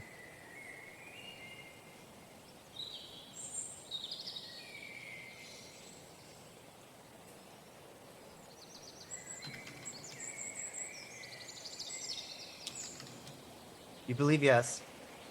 Rope bridges are always going to creak. For inanimate objects, they sure know how to taunt their guests. But you have nothing to fear, especially the small kobolds. He will usher the lightweight kobolds to go first to ensure they get over to the other side. Right. Take up the rear in case something happens. You'll take lead. No, he'll take up the rear, so he'll usher the kobolds to go first. He'll do some checking on a few boards, so he doesn't want to give the impression that he's sending them Right. to death or anything. Prestidigitation, maybe mage hand. It's enough to test the fortitude Right. of old wood. But mainly they're lightweight. He can, if something happens, he feels confident he could rescue them better from rear, and then his weight will go over last just in case. Right. The boards creak. Each one inviting the party to snap. The kobolds are afraid. It's dark out. And because you're caught in a bit of a valley with this rope bridge, you don't see the moon from where you are with the tall trees, so it's especially dark. It's one of those situations where all of the surrounding terrain make up one massive silhouette, panoramic around you, black as night. The kobolds make it across. As you make it to the center, you notice the silhouette grows. Bits of it break off. Reminds you sort of like the butterflies scattering in that dream you have, except these appear to be bats. Something wicked flying in the air. Massive, though. Not the size of bats. A swarm of these things. You could make a knowledge check if you would like. Nature? Yeah.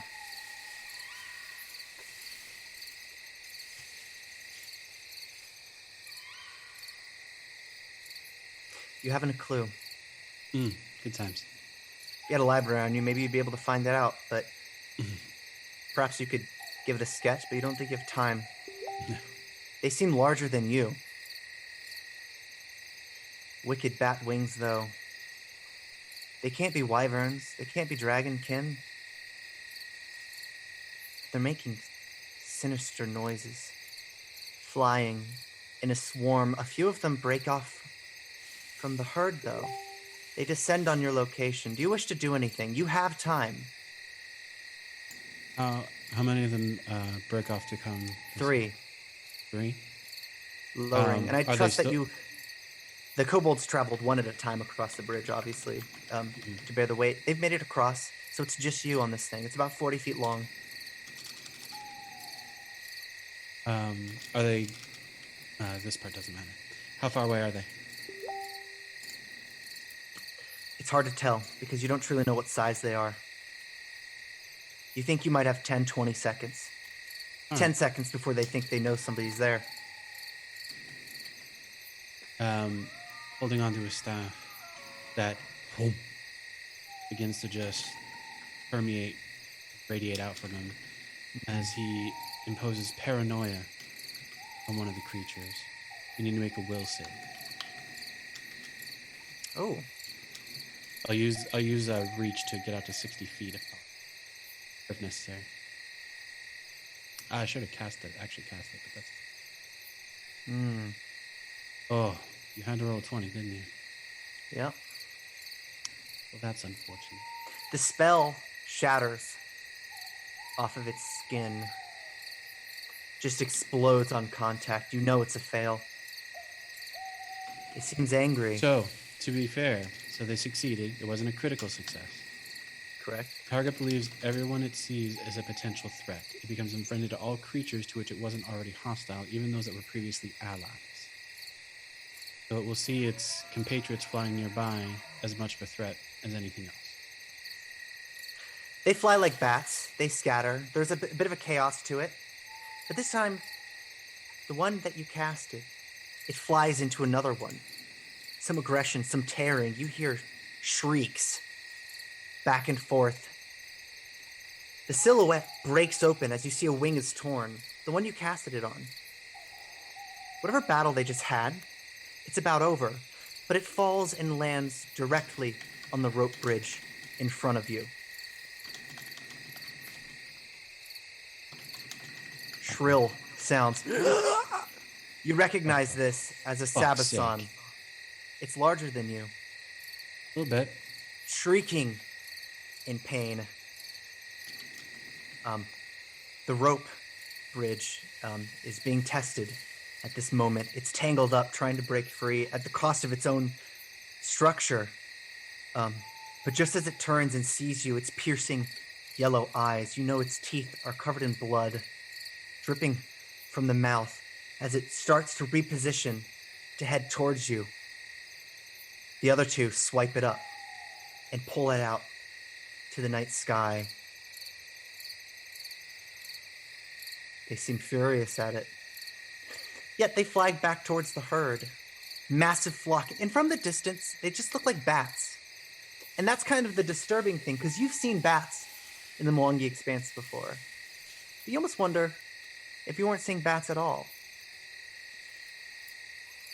Rune holds there in minor terror for a moment. Right. As he just saw two of these creatures take a third one away. Gathers his wits very slowly, but takes this first couple of steps to finish crossing the bridge. Right.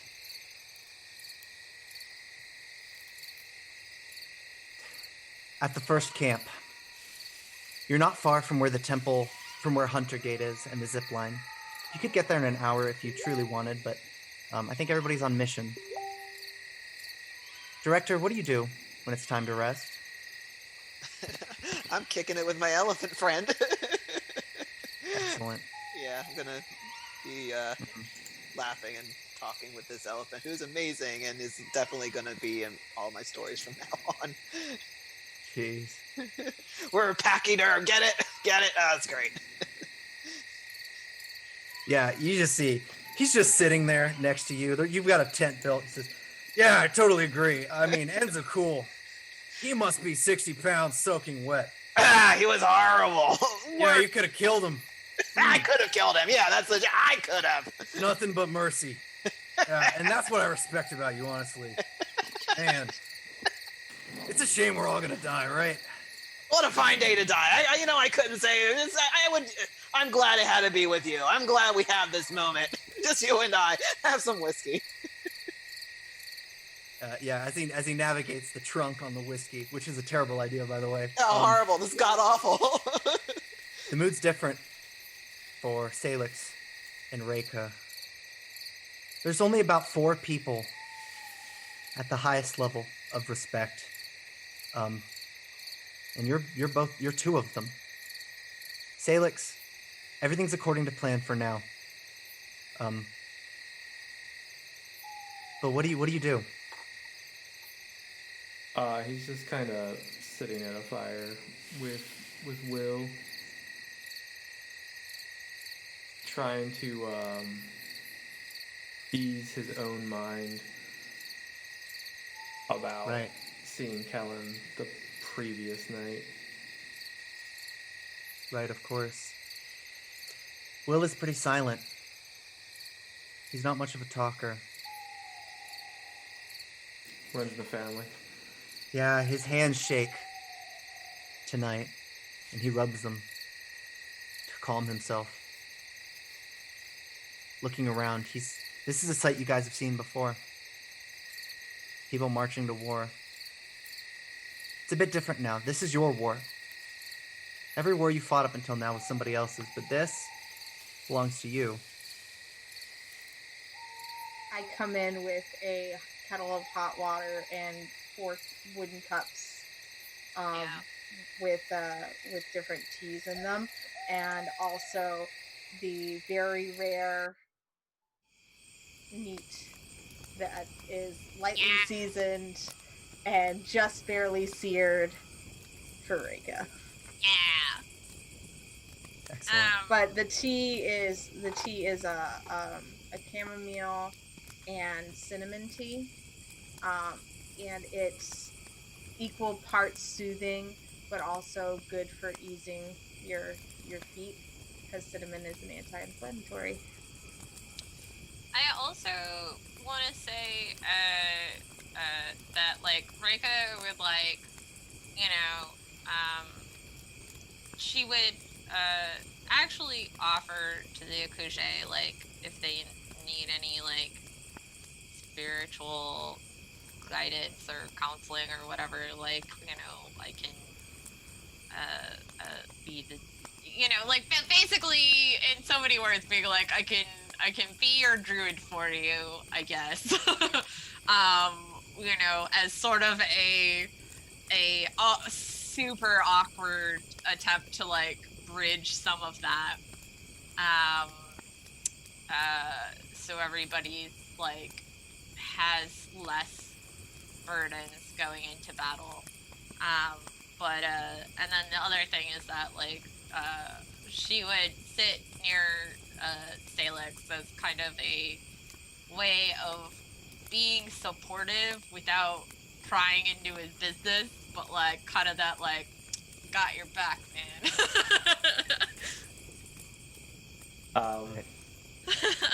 Sailix will happily take a cup from Monica and force it into Will's hands and be like, drink. Not up for debate. All right. And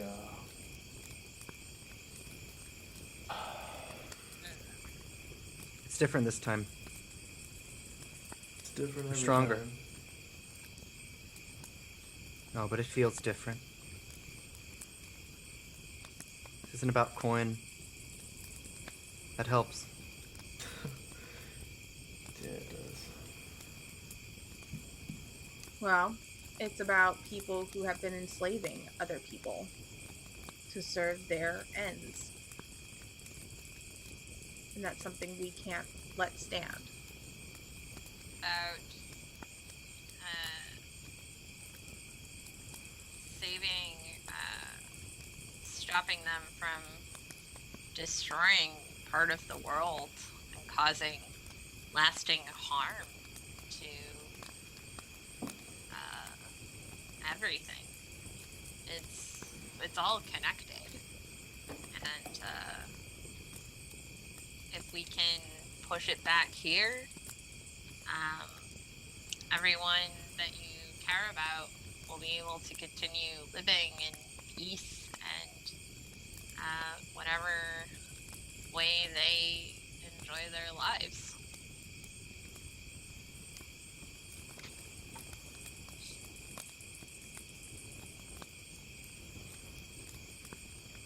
I want this victory more than I've wanted anything. But I need to sleep. Well, finish that tea. It'll help. I'll take it with me. All right.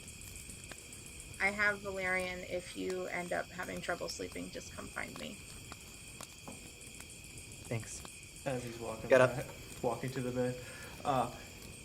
Remember to stay on your side of the sleeping bag this time. He'll ignore you. It was different when we were kids. Just remember. And he goes to Okay. bed.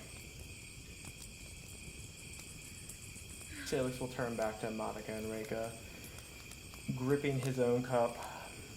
And be like, I think I've made a mistake bringing Will.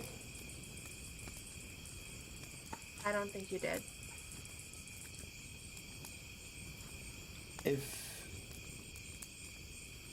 if something happens to Will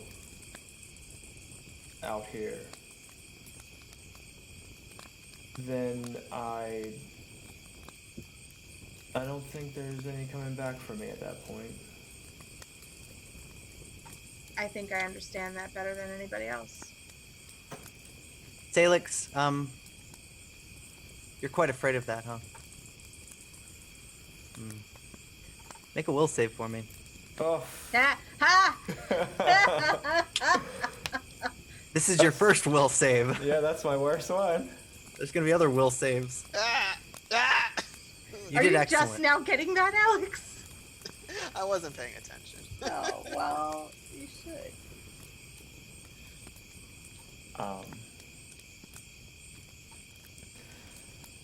Yeah.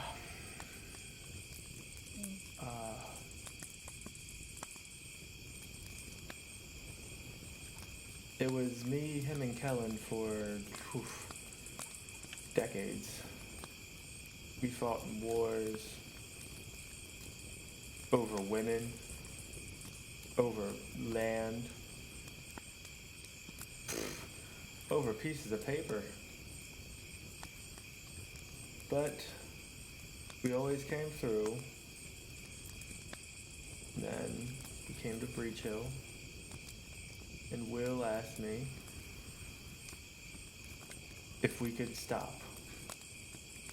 And I promised him that there would be no more wars. And Kellen made that promise that we would all be together. And then he disappeared.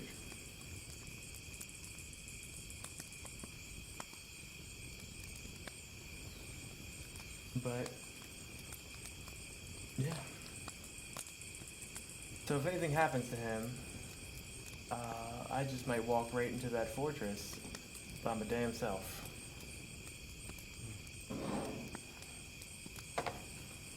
Monica, it's been a long day of travel, but you know you still have so much further to go. The pace that these elephants move is easily half of yours. You're wide awake. How do you feel? Frustrated. Hmm, Aldonis does too. I'm sure he does.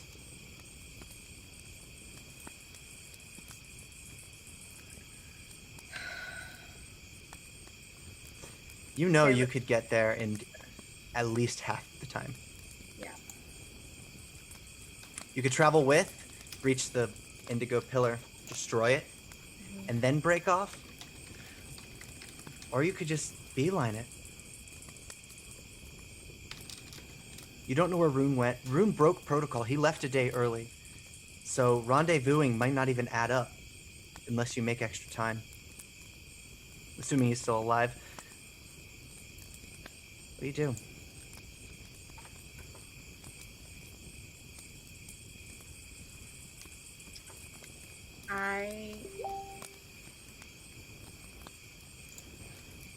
I don't know. For the first time in a while, Monica doesn't know the specific right path for her. And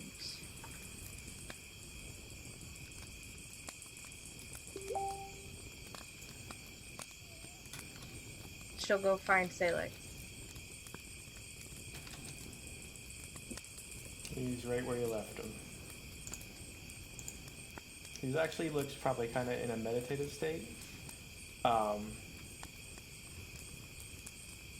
Mumbling something in a language. Do you know Celestial? No. Yeah, so you wouldn't know this language then. So I will kick your foot lightly. Kind of like pop an eye up and like, he is. You told me, you asked me if I would leave, and I said I would let you know. We're going too slow. And if we're going to get all the pillars down in time for this big battle, I have to go. Okay. Well, everybody knows there's no stopping you once you've made up your mind, so I did promise that I would tell you. I'll have an Akuje scout go forward to the other camps to let them know that you'll be arriving ahead of time to not make any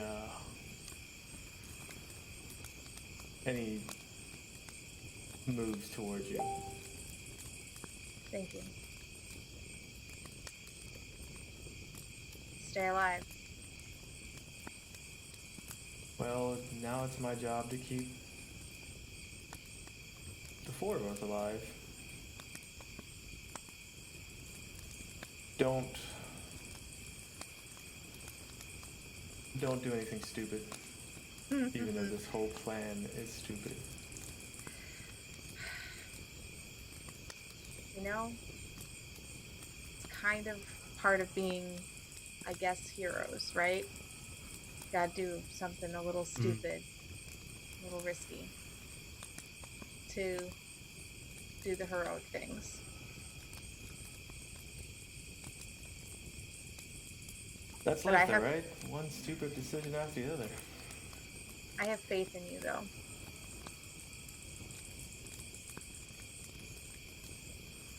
Well, I'll do the best I can not to let you down. No. Don't even think about letting me down. Just do absolutely everything in your power to survive. That's all you need to do. It's the only thing you need to do. And I'll see you on the other side. And if we lose the people we love, then you and I will burn that fucking keep to the ground. It's a promise. That is. Monica, you feel like you have some energy. Oh yeah. If you play this right, at great cost to your own health in the short term, you can easily travel maybe 3 times as fast as this army. You have to head out now. Yeah. Make pace. I will say a quick goodbye to Reika, and I will tap the director on the shoulder and say bye. Ah, good luck. I will pray for An you. elephant trunk waving in sync with the director. And me and Aldonis will ride off into the night. The next day is uneventful for most. What will follow? Reika, you have a choice. You can call for rain or you can call for clouds. Both Okay. are requests. There's no promises. If you call for clouds, you can build up to torrential downpour, which you might need later. Yeah. If you call for rain, it might help against an attack by fire. Safety now, but you might need a deluge once the dam has been created. I feel like let's do clouds to build. Clouds form. You guys are into some beast lands. Most of the megafauna here are herbivores. Nothing to fear from them. They don't care about anything. So just stay out of their way. Avoid the aggressive ones. Travel lightly. The overcast helps the temperature. But something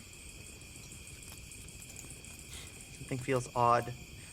Monica, only a couple hours into your trip, you stumble upon something. Coincidentally, it was near where you found the dragon pendant. A little path that you found to be relatively safe. Even at night, something's there that didn't exist. A tunnel. The kind that's surfaced above ground. An opening.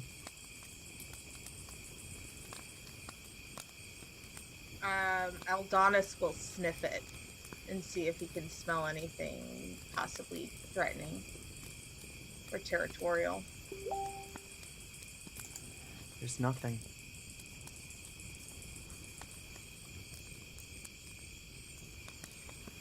Oh man. Evens I go in, odds I don't. Odds. No, I'm not gonna risk it. So you continue. Not half an hour later, you see it again. Further down the path, but identical. This tunnel. On the right this time. I will. It's quite dark. You don't know if your eyes are playing tricks on you, or if you're just too tired. You can continue, you can rest, you can go in.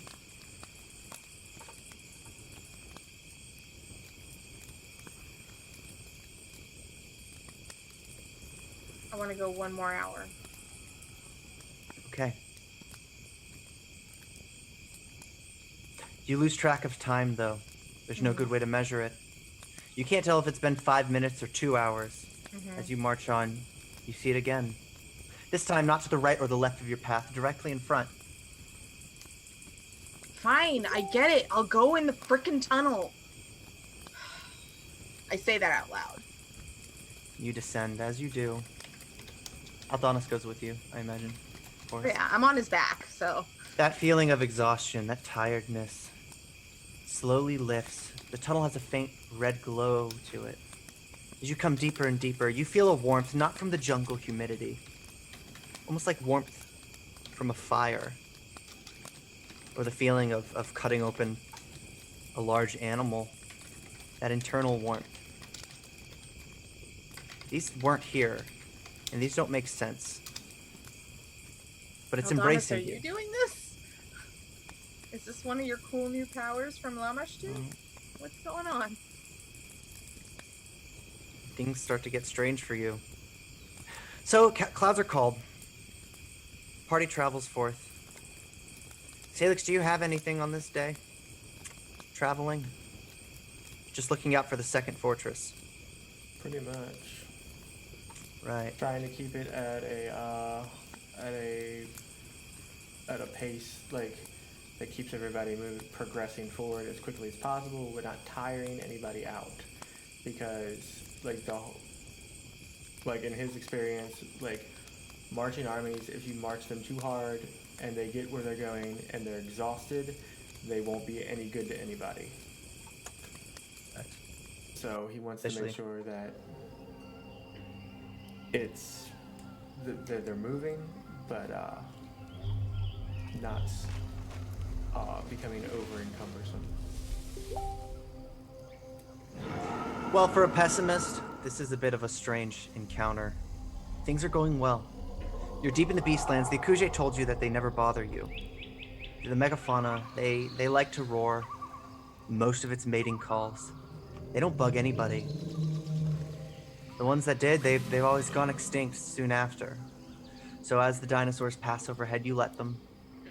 You don't ask them questions. This is their land. By the end of the day, the second fortress is clear in sight. Things are going according to plan. Maybe that's what bugs you the most. Something's supposed to happen by now, right? But, you set up camp.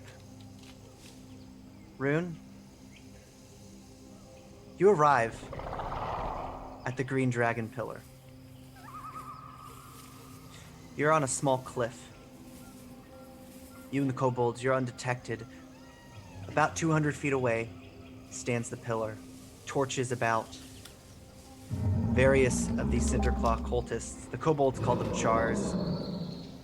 They dance around this pillar. What do you do? Well, let's see about getting a couple things ready. First of all, Rune's going to take some time to get non-detection up. That'll prevent all detection, revelations, scrying divinations made against me and my gear for the duration, which is 8 hours. Basically, I have to do a counteract roll, or a counter roll, in case anyone attempts to scry on me, to see if I negate the effect. Right. So we'll get that one out of the way. How far away is the pillar itself? 200 feet. The chars, as the kobolds call them in your troop, they stop. Suddenly, fearfully, torches light a path as it opens up. A tall, draconic-shaped figure approaches. Bluish-purple skin. You can tell they fear them.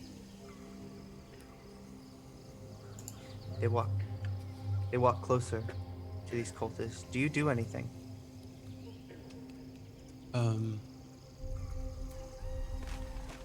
The creature coming towards us, it's from the cultist area toward us? It's going towards the cultists, moving Going into the clearing.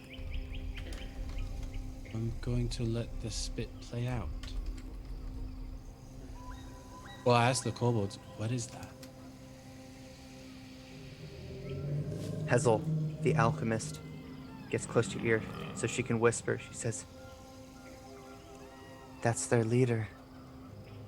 Her name's Belmazog." You see clearly, Belmazog, a torch from one of the Characals gets too close to her. She swats it away, and with strange webbed fingers, this isn't a dragon, but it's draconic. Strange webbed fingers, a spell is cast, light illuminates. I need you to make a stealth check as the latent light source suddenly exposes all of the kobolds in their vibrant red and gold and blue and purple skin. You all start to shuffle back in a bit of a panic.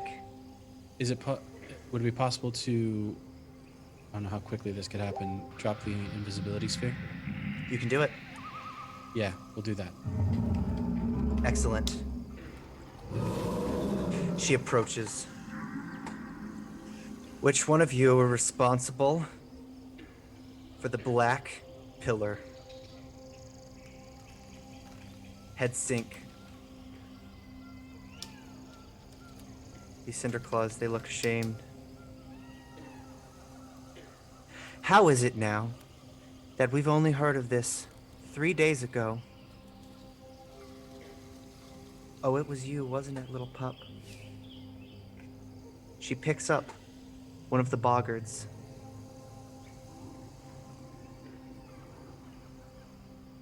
And flays him alive. This is a slow ordeal, Rune, unless you'd like to interfere. No. I mean, if she's just gonna murder them, that's fine. Well, it isn't quick. And they're screaming. 5 minutes later when it's over. Festoon is viscera. Blot, learn your lesson. I'm returning to the fortress. Don't disappoint me again. We have work to do. And she'll head out. South.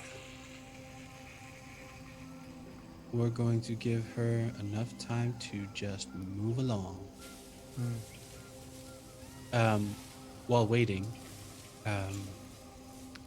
the sphere only lasts a certain amount of time, so we will take the sphere's time frame to reposition ourselves to be a bit more concealed. We'll make sure that the kobolds have the spell chops. I forgot what the director's term for them was at this point, but He was calling them OK boomers or KO boomers. KO boomers. And Both quite valid. And Monica was calling them pop drops. Pop chops. God damn it. Fair enough. So yeah, he'll make sure that they've got those and are prepared to aim them at the pillar. Excellent. Once Given it enough time. Yep. Yep. Once that is arranged, he will gonna look at Hazel. All right. I'm going to appear on the opposite side of where we're at now. They are going to look at me. You break that pillar with these caltrops. Don't stop shooting it until it falls. There? Scouts count 12 cinder claws left. We have the upper hand. They won't see it coming. You take care of the pillar. I'll keep them busy for now. Excellent. Back at the camp. Things are moving faster. They're emboldened. They're feeling more courageous. The second fortress, it's been fine. Niketia approaches Sailix. I have a gift for you. A gift. And here I am without anything in return. You've brought plenty. Two Akuje arrive. They present you. It's a sack because they're traveling as light as they can. From it, they pull a cloak. It matches the armor you're wearing and the feathers on your shoulders. A cape from shoulder to shin of emperor bird feathers. Easily 24 of them. They're predatory birds. They're despised in the region. Cloak's magnificent, though. The blues, they match the scars on your right arm.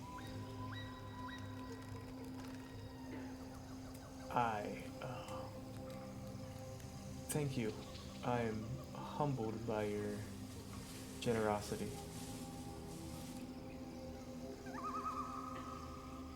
We'll know you. We can spot you in the battlefield with this. Oh, I mean, you would be able to spot me by the noise. Good to hear. He'll take it and put it on. Kind of like shuffle it around like I look to Will. Like, I look magnificent, don't I?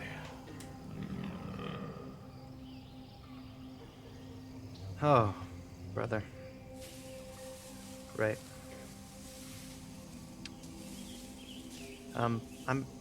Did Monica leave any of that tea? I think she did. Right. Oh. I'm gonna get some of that. I would have left it with like Rika. Yeah. Rika would just like look at the box and just sort of awkwardly hold it like, I don't know what to do with this. Monica, you lose your sense of time as you crawl deeper into the cave. Feel your ears pop 1, 2, maybe 3 times. This doesn't seem real to you. Perhaps you're hallucinating. Maybe this is extra-dimensional, or it couldn't be a dream, but something here doesn't make sense. The light has no source, yet this cave, this cavern glows this orange-red. Eventually you find cave drawings on the walls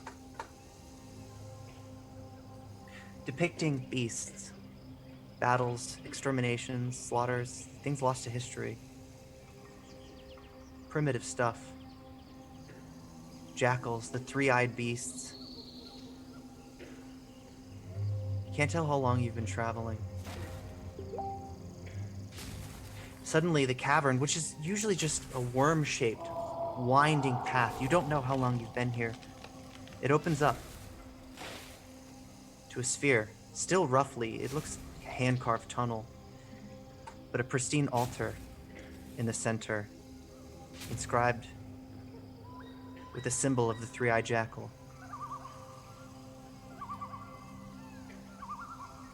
On this altar is a basin.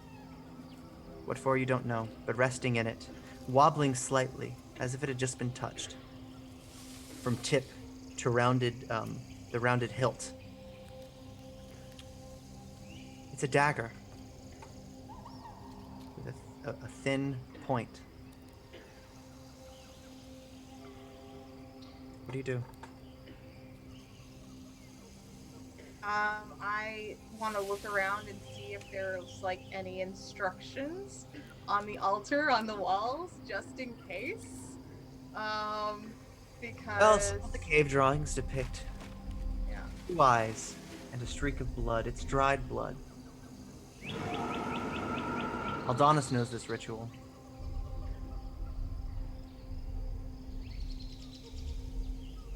so Eldonis will say, um, if you make a cut where your third eye will be,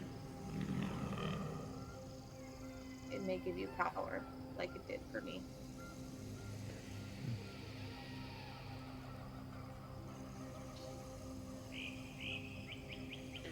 And so Monica will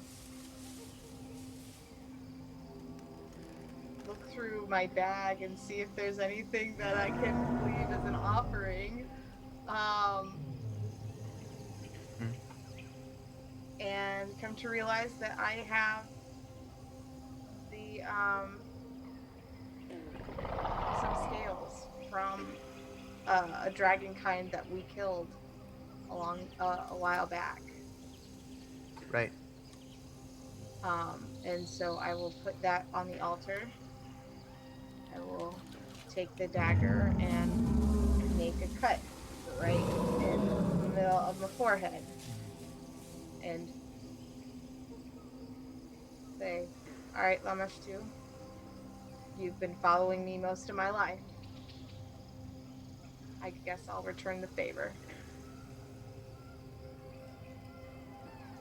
And I'll sing the lullaby that I know from that story.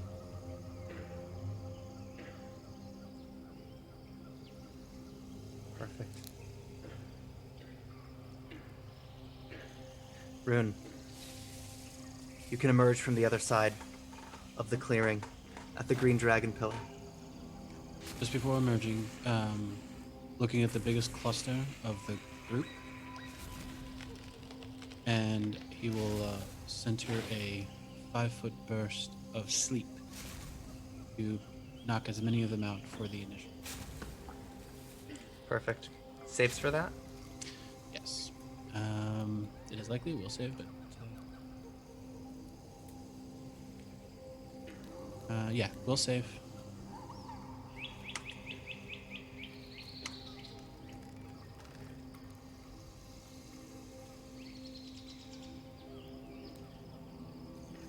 What's the DC? 24. The 3 closest to the pillar fall to the ground. The remaining Who is 9 it? draw weapons. Critical failures? 2 are critical failures. Yeah, so the critical failures, they completely fall unconscious. Okay. The failure is unconscious and then automatically wakes up after a minute. The critical is automatically wakes up after an hour. And then the rest, oh no, that would be a 3. All right. Yeah. Okay. And the rest draw their weapons? Yes. The other 9 immediately. Spears. Swords. Spiked claw. Fist weapons. They're out. They shriek. They look in your direction, though. What do you do? In Draconic. Hello there, you sniveling little twits. You can either come at me now or run. Choice is up to you. I can assure you of one thing. If you come at me, I will kill each and every one of you. My man. They look at each other. They're all small, the size of kobolds. The one with the largest spear slowly turns back at you, throws it up, catches it in a backhand as they begin to charge. You don't want to do this. We'll take it back to the party. Another day of traveling. The clouds form further. It's getting thick. It's no longer an overcast. It's like a storm waiting for permission.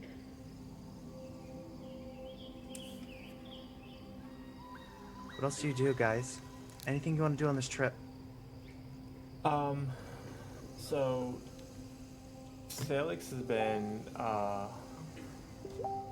not only praying to Gozray with Reika, and but he's also, when he's meditating, he's trying to commune more with Ragathil Yes. once again, and just asking for guidance and protection for his friends, and more importantly, his brother, because he does feel like he might have made a mistake bringing him along, and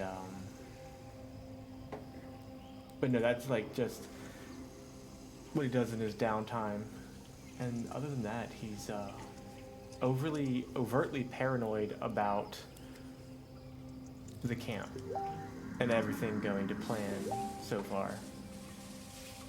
Right. How about the director? Oh, Reika. man. Nothing comes about. You're leaving the Beastlands now. It's just a bit of an avenue that travels along the expanse. The migration path of sorts. So we have no idea what why it's so quiet or where they could be. Well, the Akuje, this is more or less their territory. Okay. Cinderclaws aren't near here yet. This is just more of a preventative measure to have the scouts around Yeah. and prepared.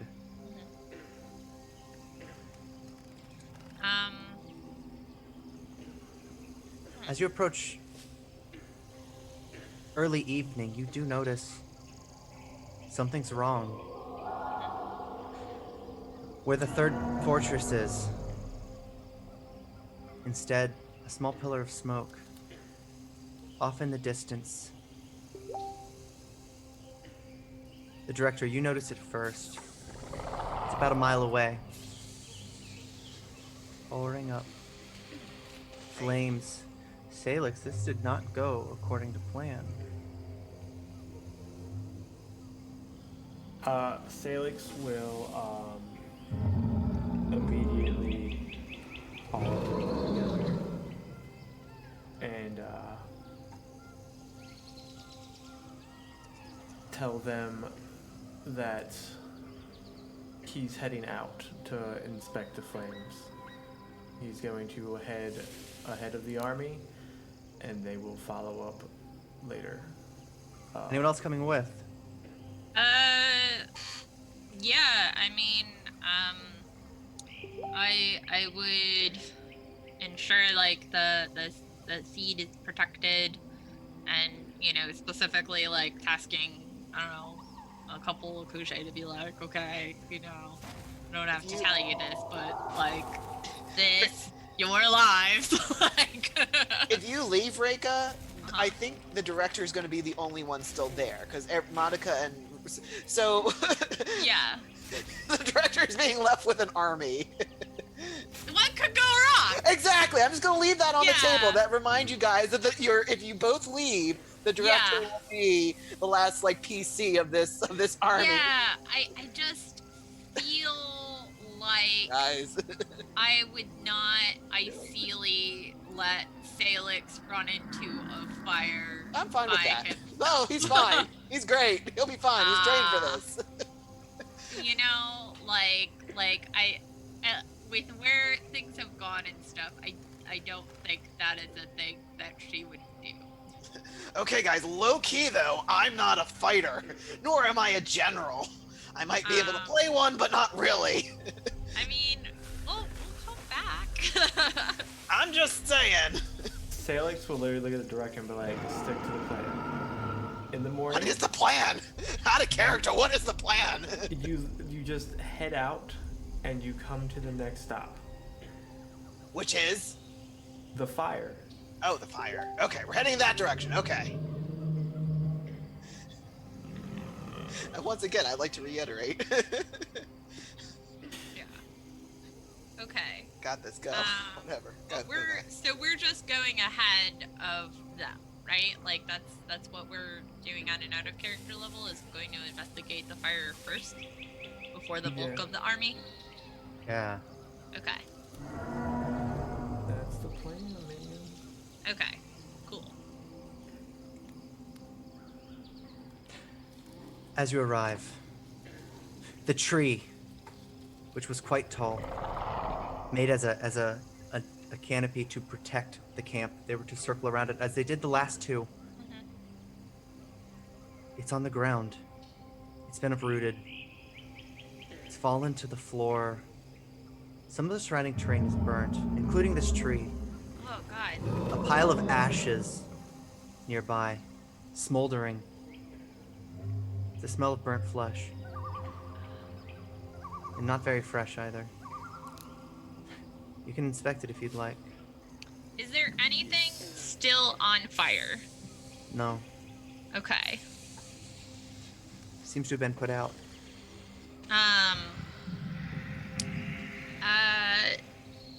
The tree that got uprooted, is it still possible to talk to it?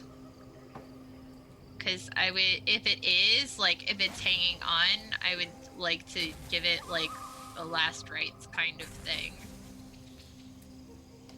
Yeah, it's dying slowly. There's no way to heal it Okay. from this point. Is there any way to ease its suffering? Or any last request that it has? No. None that you know of. But, like, I mean, does it have any last requests or anything either? It's at peace. It doesn't seem to want to speak to you. Trees, they often get confused. You've noticed. They don't understand a lot about the world or wars or politics. And when these things happen, they feel hurt. And they don't know their friends from their enemies. Instead, it just seems to want to die in peace. Okay.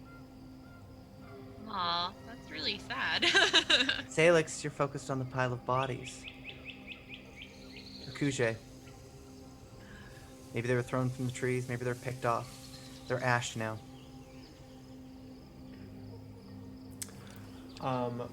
Moving, like, quick glances around, does it look like there's any indication of what did this?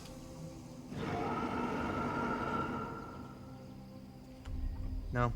But you know it's fire.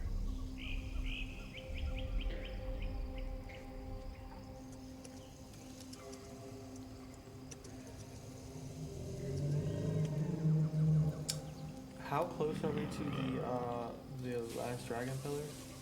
Or the dragon pillar over here? Only a couple hours. You've made good time. And we can't see anything, like, that's lurking still around, like, waiting in ambush. You came with the Akuje scouts, they don't spot anything. Do the bodies, like, is it a thing where, like, they fell at random and were on fire and just, you know, like that? Or did somebody purposely stack Nope. them up and, okay. It's one clean heap. Okay. Huh. Someone went through the effort to do this.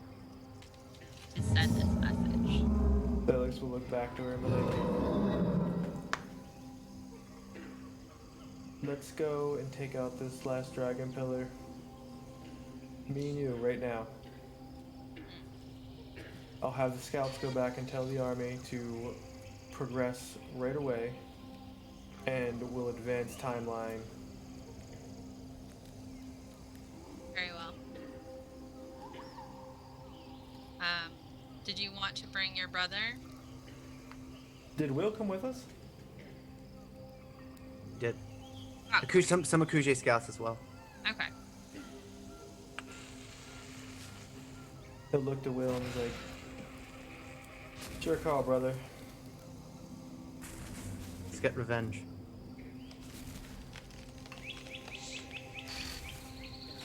Let's go.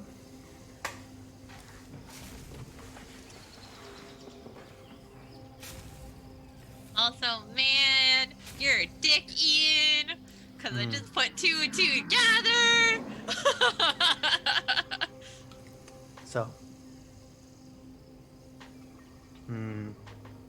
Monica, you still don't know how long it's been. You wouldn't be surprised if you woke up and found that 3 months passed. You feel a strange hunger within you. You think the ritual's been pulled off correctly, though. Gnawing sensation. What did you do with the dagger again? I took it and I left dragon scales in place of it. And I cut where the third eye would be. Excellent. And like as Aldonis and I get ready to move on, I'll be like, "This is your last chance to tell me that the dagger's supposed to stay here. Otherwise, I'm going to take it and use it to kill a bunch of things that have been enslaving those who follow you." You hear a voice behind you. Shut up, monster. Close your eyes and open your new one. It's your voice. Yeah. I deserve that. Monica, you wake up hyperventilating. Waves from a nearby pond splash you in the face. You're laying against sort of a riverbank. There's a tree behind you that you've managed to lay on. You don't know where you are. You are starving. With your equipment, however, Aldonis is with you. Your feet are bleeding from the travel. Your body's about ready to fall apart. But you think you're close. Aldonis, let's hunt something real quick. I gotta eat. And you head out. Like, Rune. if we're on the riverbank, I will stab a fish or a frog or something. I'll eat it. How can I help you?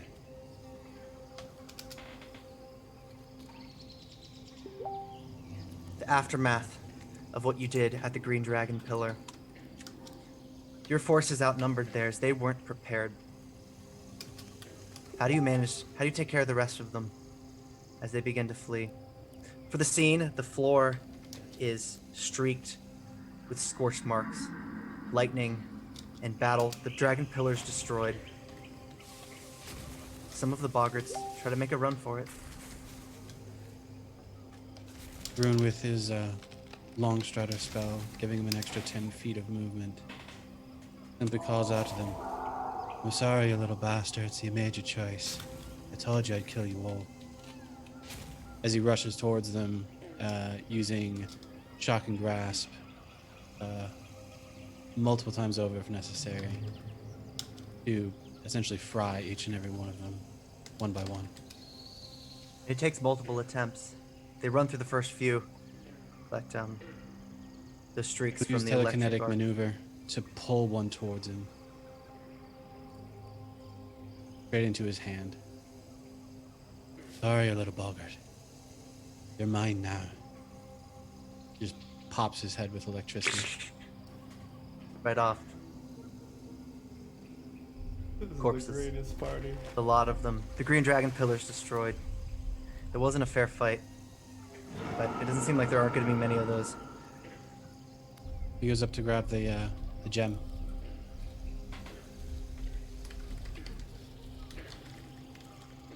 If he can find it. Shattered in just 2 pieces. It's in great condition, relatively speaking. Pocket the gem, mend it later. You know you're 2 days from your final pillar, the last objective, and you've done your part. Are we still good to go, Hazel? Do we need to rest? My men are ready. This has been good for them. As we can. She spits on one of the corpses. I have a spell to set up camp when we're ready. Just up that hill. She points nearby to one.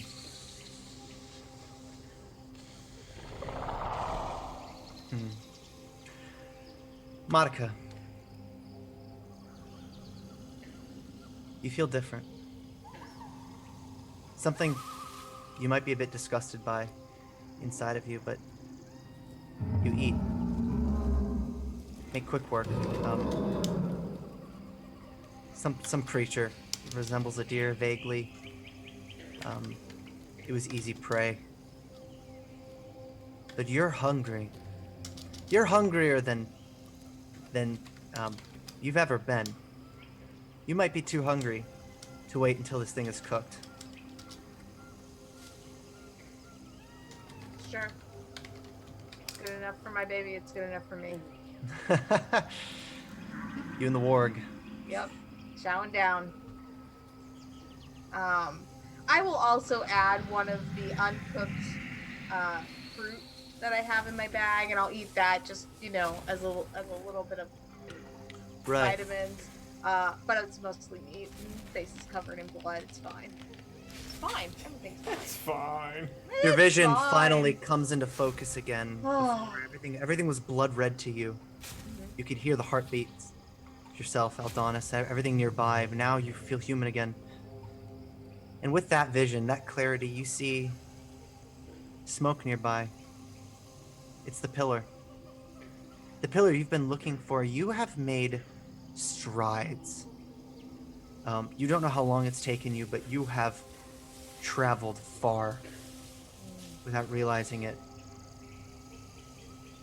You head to your objective. Okay. As soon as I get close enough to be in visual range, I will use my cloak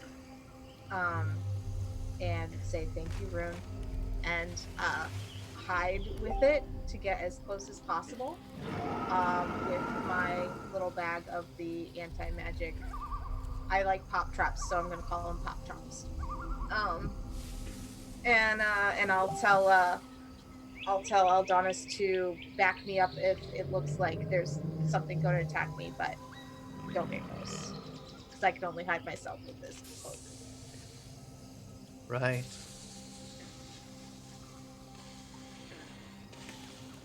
And yeah, I'll go and I'll try to knock out the thing. Director, the scouts, they report about what happened. You're up to speed, but you know Monica's gone, Rune's gone. The party seems to be slowly fragmenting, splitting up. Same way river parts. How do you feel? This is great. This is great. He's gonna lament with his new elephant friend. They're like, they leave me in charge, the person who's supposed to write it down. This is the work. No, this is fine. It's gonna be great. You and me, buddy. You and me. We're gonna lead this army, right? Right, buddy? Your protagonists are gone. Yeah, it's great. Well, he'll laugh it off. I mean, that's what he'll do. Right. He will continue with the plan of whatever it was. If it was to head to the smoldering ruins of his temple or whatever it was, he'll rouse at least enough morale to do that of the group. Right. Rune, we're catching you up on the narrative. Another days of travel puts you at pace with the party. You have to cross a few rivers. The yellow pillar's in sight for you. You're a pro at this by now. You and the team. As you approach, this one's empty. This one's by a large waterfall. It's not steep, but it is fast flowing. And it stands there, peacefully. This dragon instead shaped like a smile. How much time had passed between the previous one and this one? About a day, maybe two, All right. Let me swap out some spells for that day. of course.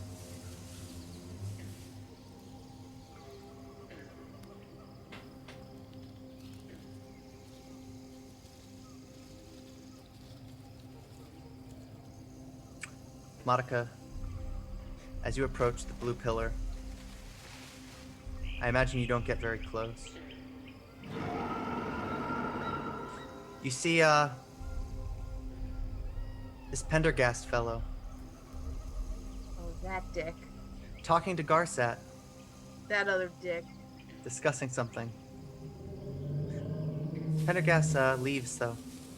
Says he's heading off towards the Citadel. They both point. They're having a conversation about something, but you notice you can actually almost faintly make out this fortress from here. Very far away. That's What? really cool. Thing's massive. Garsat stays at this pillar though, watching it. He seems to be lost in thought. Do you approach?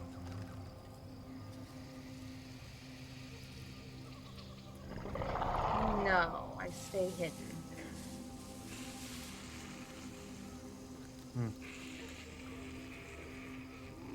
I want to see like what he intends to do or something.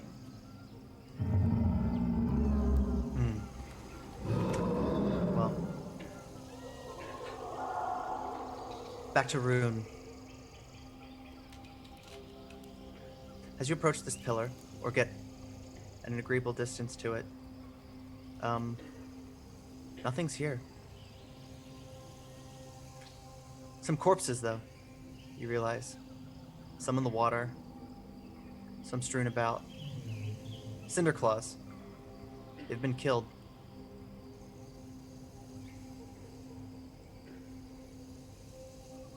There's a bank that breaks off from the river, and it's still moving.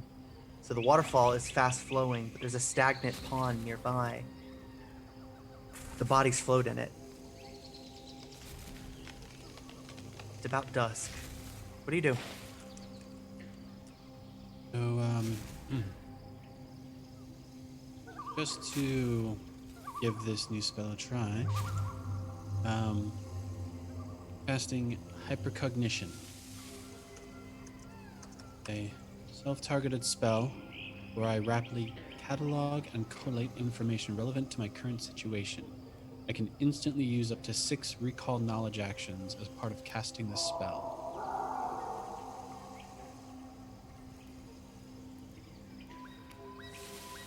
So my question then is, what are 6 skills that would be fairly relevant to this situation to help me kind of piece together what happened? Right.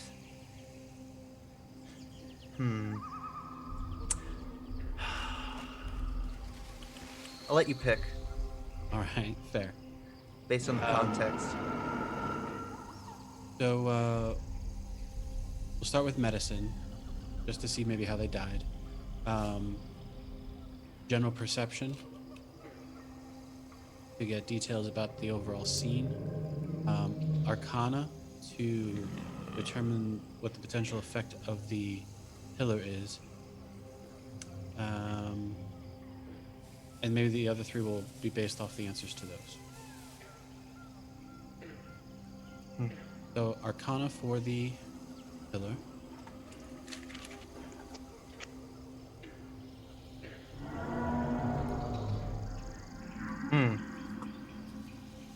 Yellow pillar, like a yellow dragon.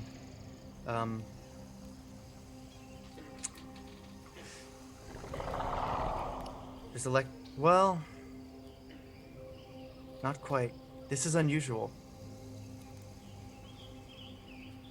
How so? It seems that it's been deactivated. Not broken. Shut off. Its eye doesn't move. It's caught. Dead center. The gem, the yellow gem. Usually you can see a swirly motion in the murkiness, but it's not moving. It stopped. It's like the entire area just ceased to be a threat. It doesn't make sense. It's not here. All right. He's going to continue with the medicine check to determine how the Cinderclaws died. Okay.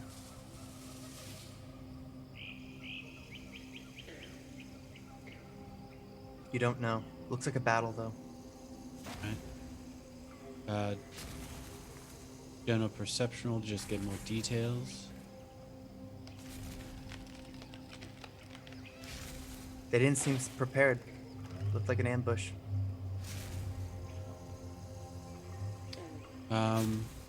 The fourth recall knowledge will be survival to see if there are any tracks or additional clues as to which direction the assailants may have gone, or even clues about who they might be.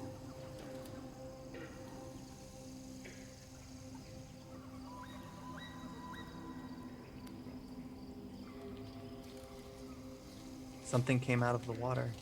Tracks.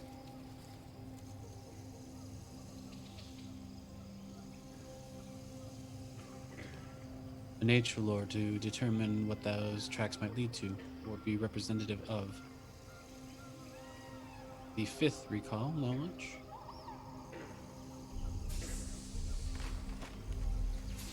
Poor skill. Bad roll. Don't know. Alright. Just out of curiosity, we'll throw occultism to see if maybe that will help figure out what it was.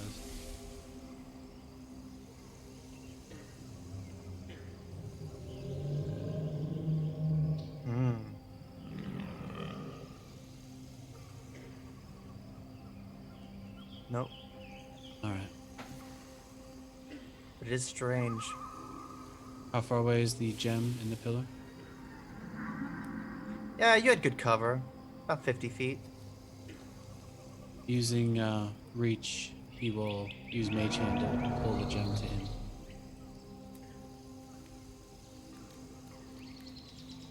It won't budge. Secured in place.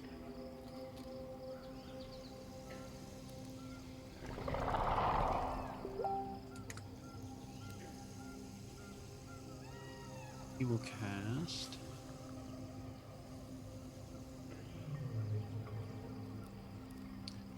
He'll go and cast his own spell magic on the pillar itself.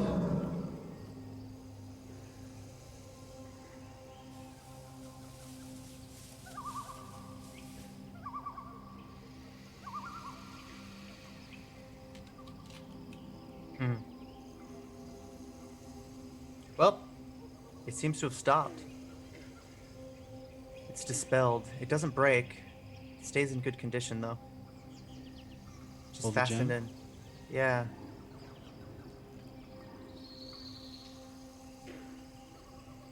Does he successfully acquire the gem? Well, you can't mage hand it.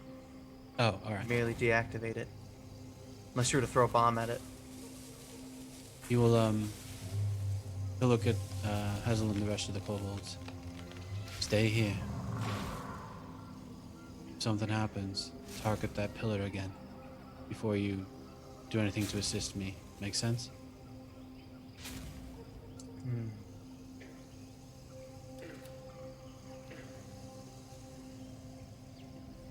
And you head out. Yeah, he'll walk up to the pillar. As you head out, maybe even fixated on the water, nothing comes of it. There's still that strange peace. Stepping at a branch, and birds scatter out. Except you don't hear them. As you look, they're not birds, not close by. They're the beasts you saw before. Not tens of them, but hundreds. Swarming out. Covering the sky, they scream as they move towards you. Monica, do you do anything? He doesn't move. Garsat stands there at the pillar. I will take a stone and I will throw it somewhere behind him.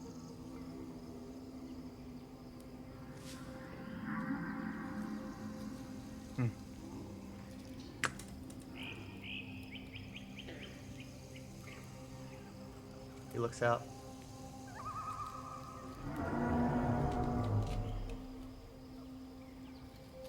And then he shouts towards you.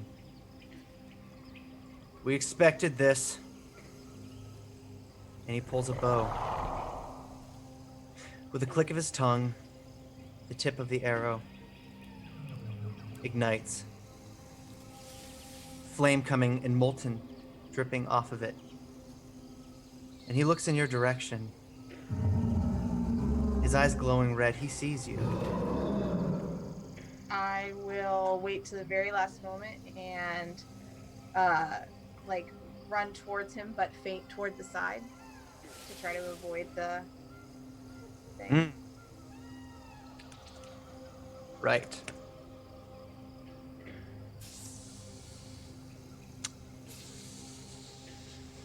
Make a reflex save for me. I can't. I will You make have a to do reflex save for you.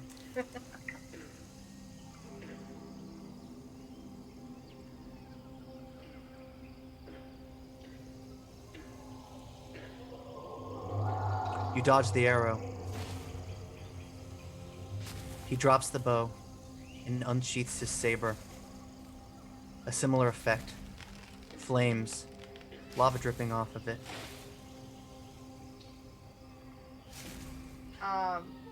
If I can get to him, I want to kind of jump off of him and actually go toward the pillar to try to stab out the pillar gem. Because, you know, I'm acrobatic like that and athletic like that. Well, I'm going to make another reflex save for you. Thanks. You come in range of the pillar. And you're struck by it. Of course I am. Suddenly, you feel your body start to calcify, Oh, shit.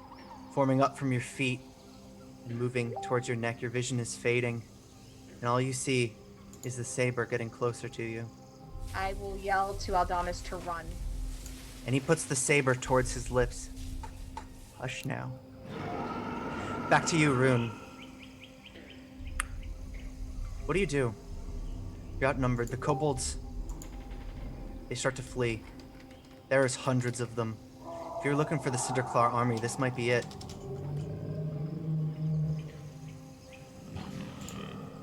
God, I hope not. You say there's a big cluster of them? Yep, Fireball. coming down. Excellent. Fireball shot up in the sky, blows out. Yeah, for what it's worth, Rune just looks up at them, puts his staff in the ground, pulling out the red, the fire dragon pillar gem. Forgot which one that was off the top of my head. Red one. Yep. And using that, he begins casting, causing arcane symbols to spiral up his staff, lighting the red gem at the top of it. Pounding his staff to the ground, a little pea of red light just shoots up like a flare, aiming for about dead center of the group before exploding in a grand flame.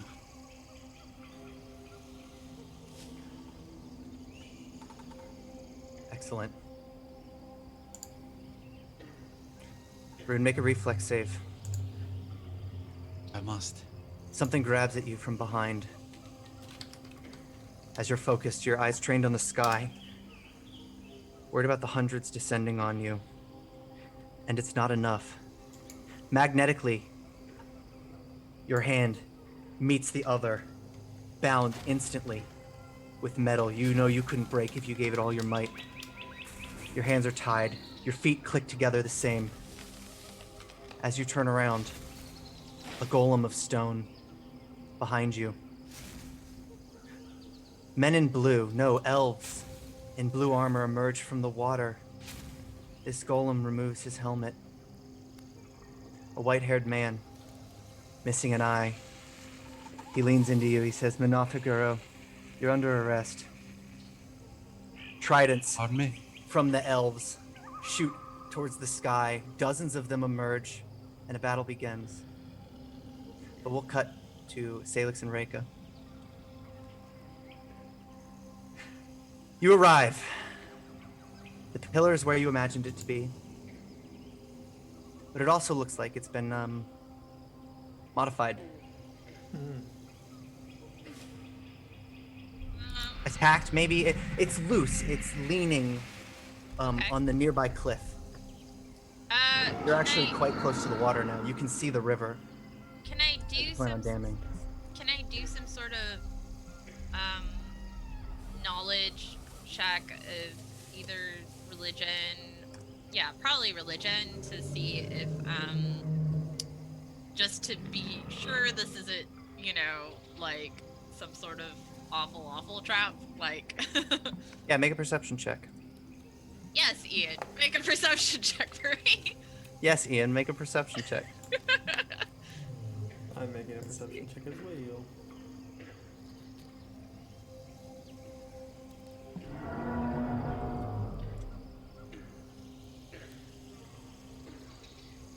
You both don't have to get very close to realize that something's wrong. Okay. Proximity is relative, though. Relative to size. The director would tell you that. Because he's so small. Suddenly the pillar, as it's leaned, you know it's been ripped from the ground as you Okay. arrive. And it actually, something shakes in the ground and it topples, Huh. falling. But then there's a tremor. Okay. The earth shakes. Stones start to move, swirling about. You feel it's almost like a light earthquake. And in that moment, maybe you realize it's a little bit too late. Oh no. Emerging, Sailix, you have seen some things before. Never like this. 300 feet of stone rises from the ground, and as it does, what was a pile of stone, a small mountain, takes shape. A giant, but you've seen giants, you've killed giants. This is something else. This is a monolith. And as it stands, a hand forms from the rock. It slowly raises the dragon pillar and looks to you. Sailix, Will, Reka. She cocks her head.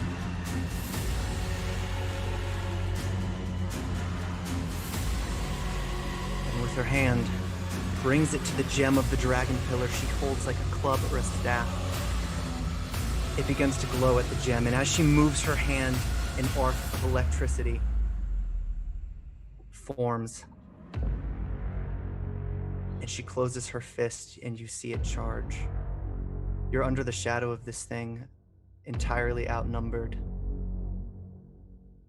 Monica, your vision fades as Garsat moves closer and closer. Last thing he inspects is your necklace. That's all you know. Rune, your mouth is bound. You fall to the ground and you witness a battle you can't take part in. That's where we're going to leave it tonight, guys. What God, in the actual? Holy hell! Jesus. This has been Pathfinder, Age of Ashes, episode 21, my friends. If you want to see what happens next, come back next week. I love all of you guys. I hope nobody dies. I don't control the polyhedrons though, so bring your A game. Thanks to all of you for letting me do this and torment each one of you individually. I'm gonna need to wear more armor. I don't feel safe. Yeah, so Hey, when I sent you your birthday gift, I did not mean my literal tears. Damn it. Well, phew. Shout out to the cast. We have been using Fantasy Grounds for this entire endeavor, all except for character creation, which we use the only sheet. If you like the song at the end, that was Rock Narden. It's he has a Spotify. Check it out. Big He also shout out. has a YouTube. It's incredible music. It's really a highlight. Also for our ambient tracks, it's Michael Gelfi on YouTube. He's also on Spotify and Patreon. Definitely check it out. Let's do our outros and people can be like like tucked into bed by midnight, right? Spence. I still have to drive home. Oops. I have been Spence. I am Resident Moon here on Twitch. I live on Twitch pretty much, so you can catch me every other Monday with the new game Static Dawn with Ian and 2 new cast members to the Penny Frotail channel. And on Tuesdays, I'm gaming with the Tea Monster. Wednesdays, Thursdays, and Fridays, you can find me on my own channel. Thank you to everybody who subscribed, who gave gift subscriptions, who cheered us on, who hosted us. We really appreciate your support for the channel, also for our YouTube page. Yeah, thank you so much for everything. Alex. Oh man, that was awesome, Ian. That was really, really good. I'm Alex. You can find me here every Sunday on this wonderful game, and on alternating Mondays with my Star Wars game. Tomorrow is my Star Wars game, so you should totally check it out because it's awesome. Edge of the Empire. Yeah. Good night, guys. Jen. Hi, I'm Jen. I played Reika, who had more failings than she's had for most of her life in this game. I am Savage Sparrow on the internet. I still haven't gotten my Twitch reset up on my new computer, but I will. And I also play this. I assume, Spence, if you'll still have me, I'll play in your game. Oh, don't worry. I have a role for you that Ian created. Oh, okay. Excellent. I also run savagesparrow.com, which is an awesome website for nerdy merch and apparel. So give that a check out. Mr. Smith. Hello, I'm Mr. Smith. Sorry for being late this evening. I played Rune Ravenswood, quite possibly the insane wizard, growing ever more dark by the day. But now, however, I want to give a quick shout out to Hathlin for the Twitch Prime subscription. Thank you so much, man. Appreciate it. Always helps. If you're ever interested in cybersecurity, psychology, scotch, gaming, feel free to hop over to IamMrSmith.com. I muse about such things pretty regularly. For now, I'm off to go continue my world domination plans. I love it. And he returns to the abyss. Shout out to our stream director running things, Daniel. You're wonderful. Love you. Do your thing. So I'm Daniel. I played Sailix, Lavendale, the Crestfallen, who is finally opening up to people, and it's been fun, really. But I'm here all the time. I'm here tomorrow with Alex at Star Wars, and then on this Friday on the first rendition of A Short Rest with Ian, we're hosting a little get-together show where we go over things that happen in our games, just general bullshittery all around.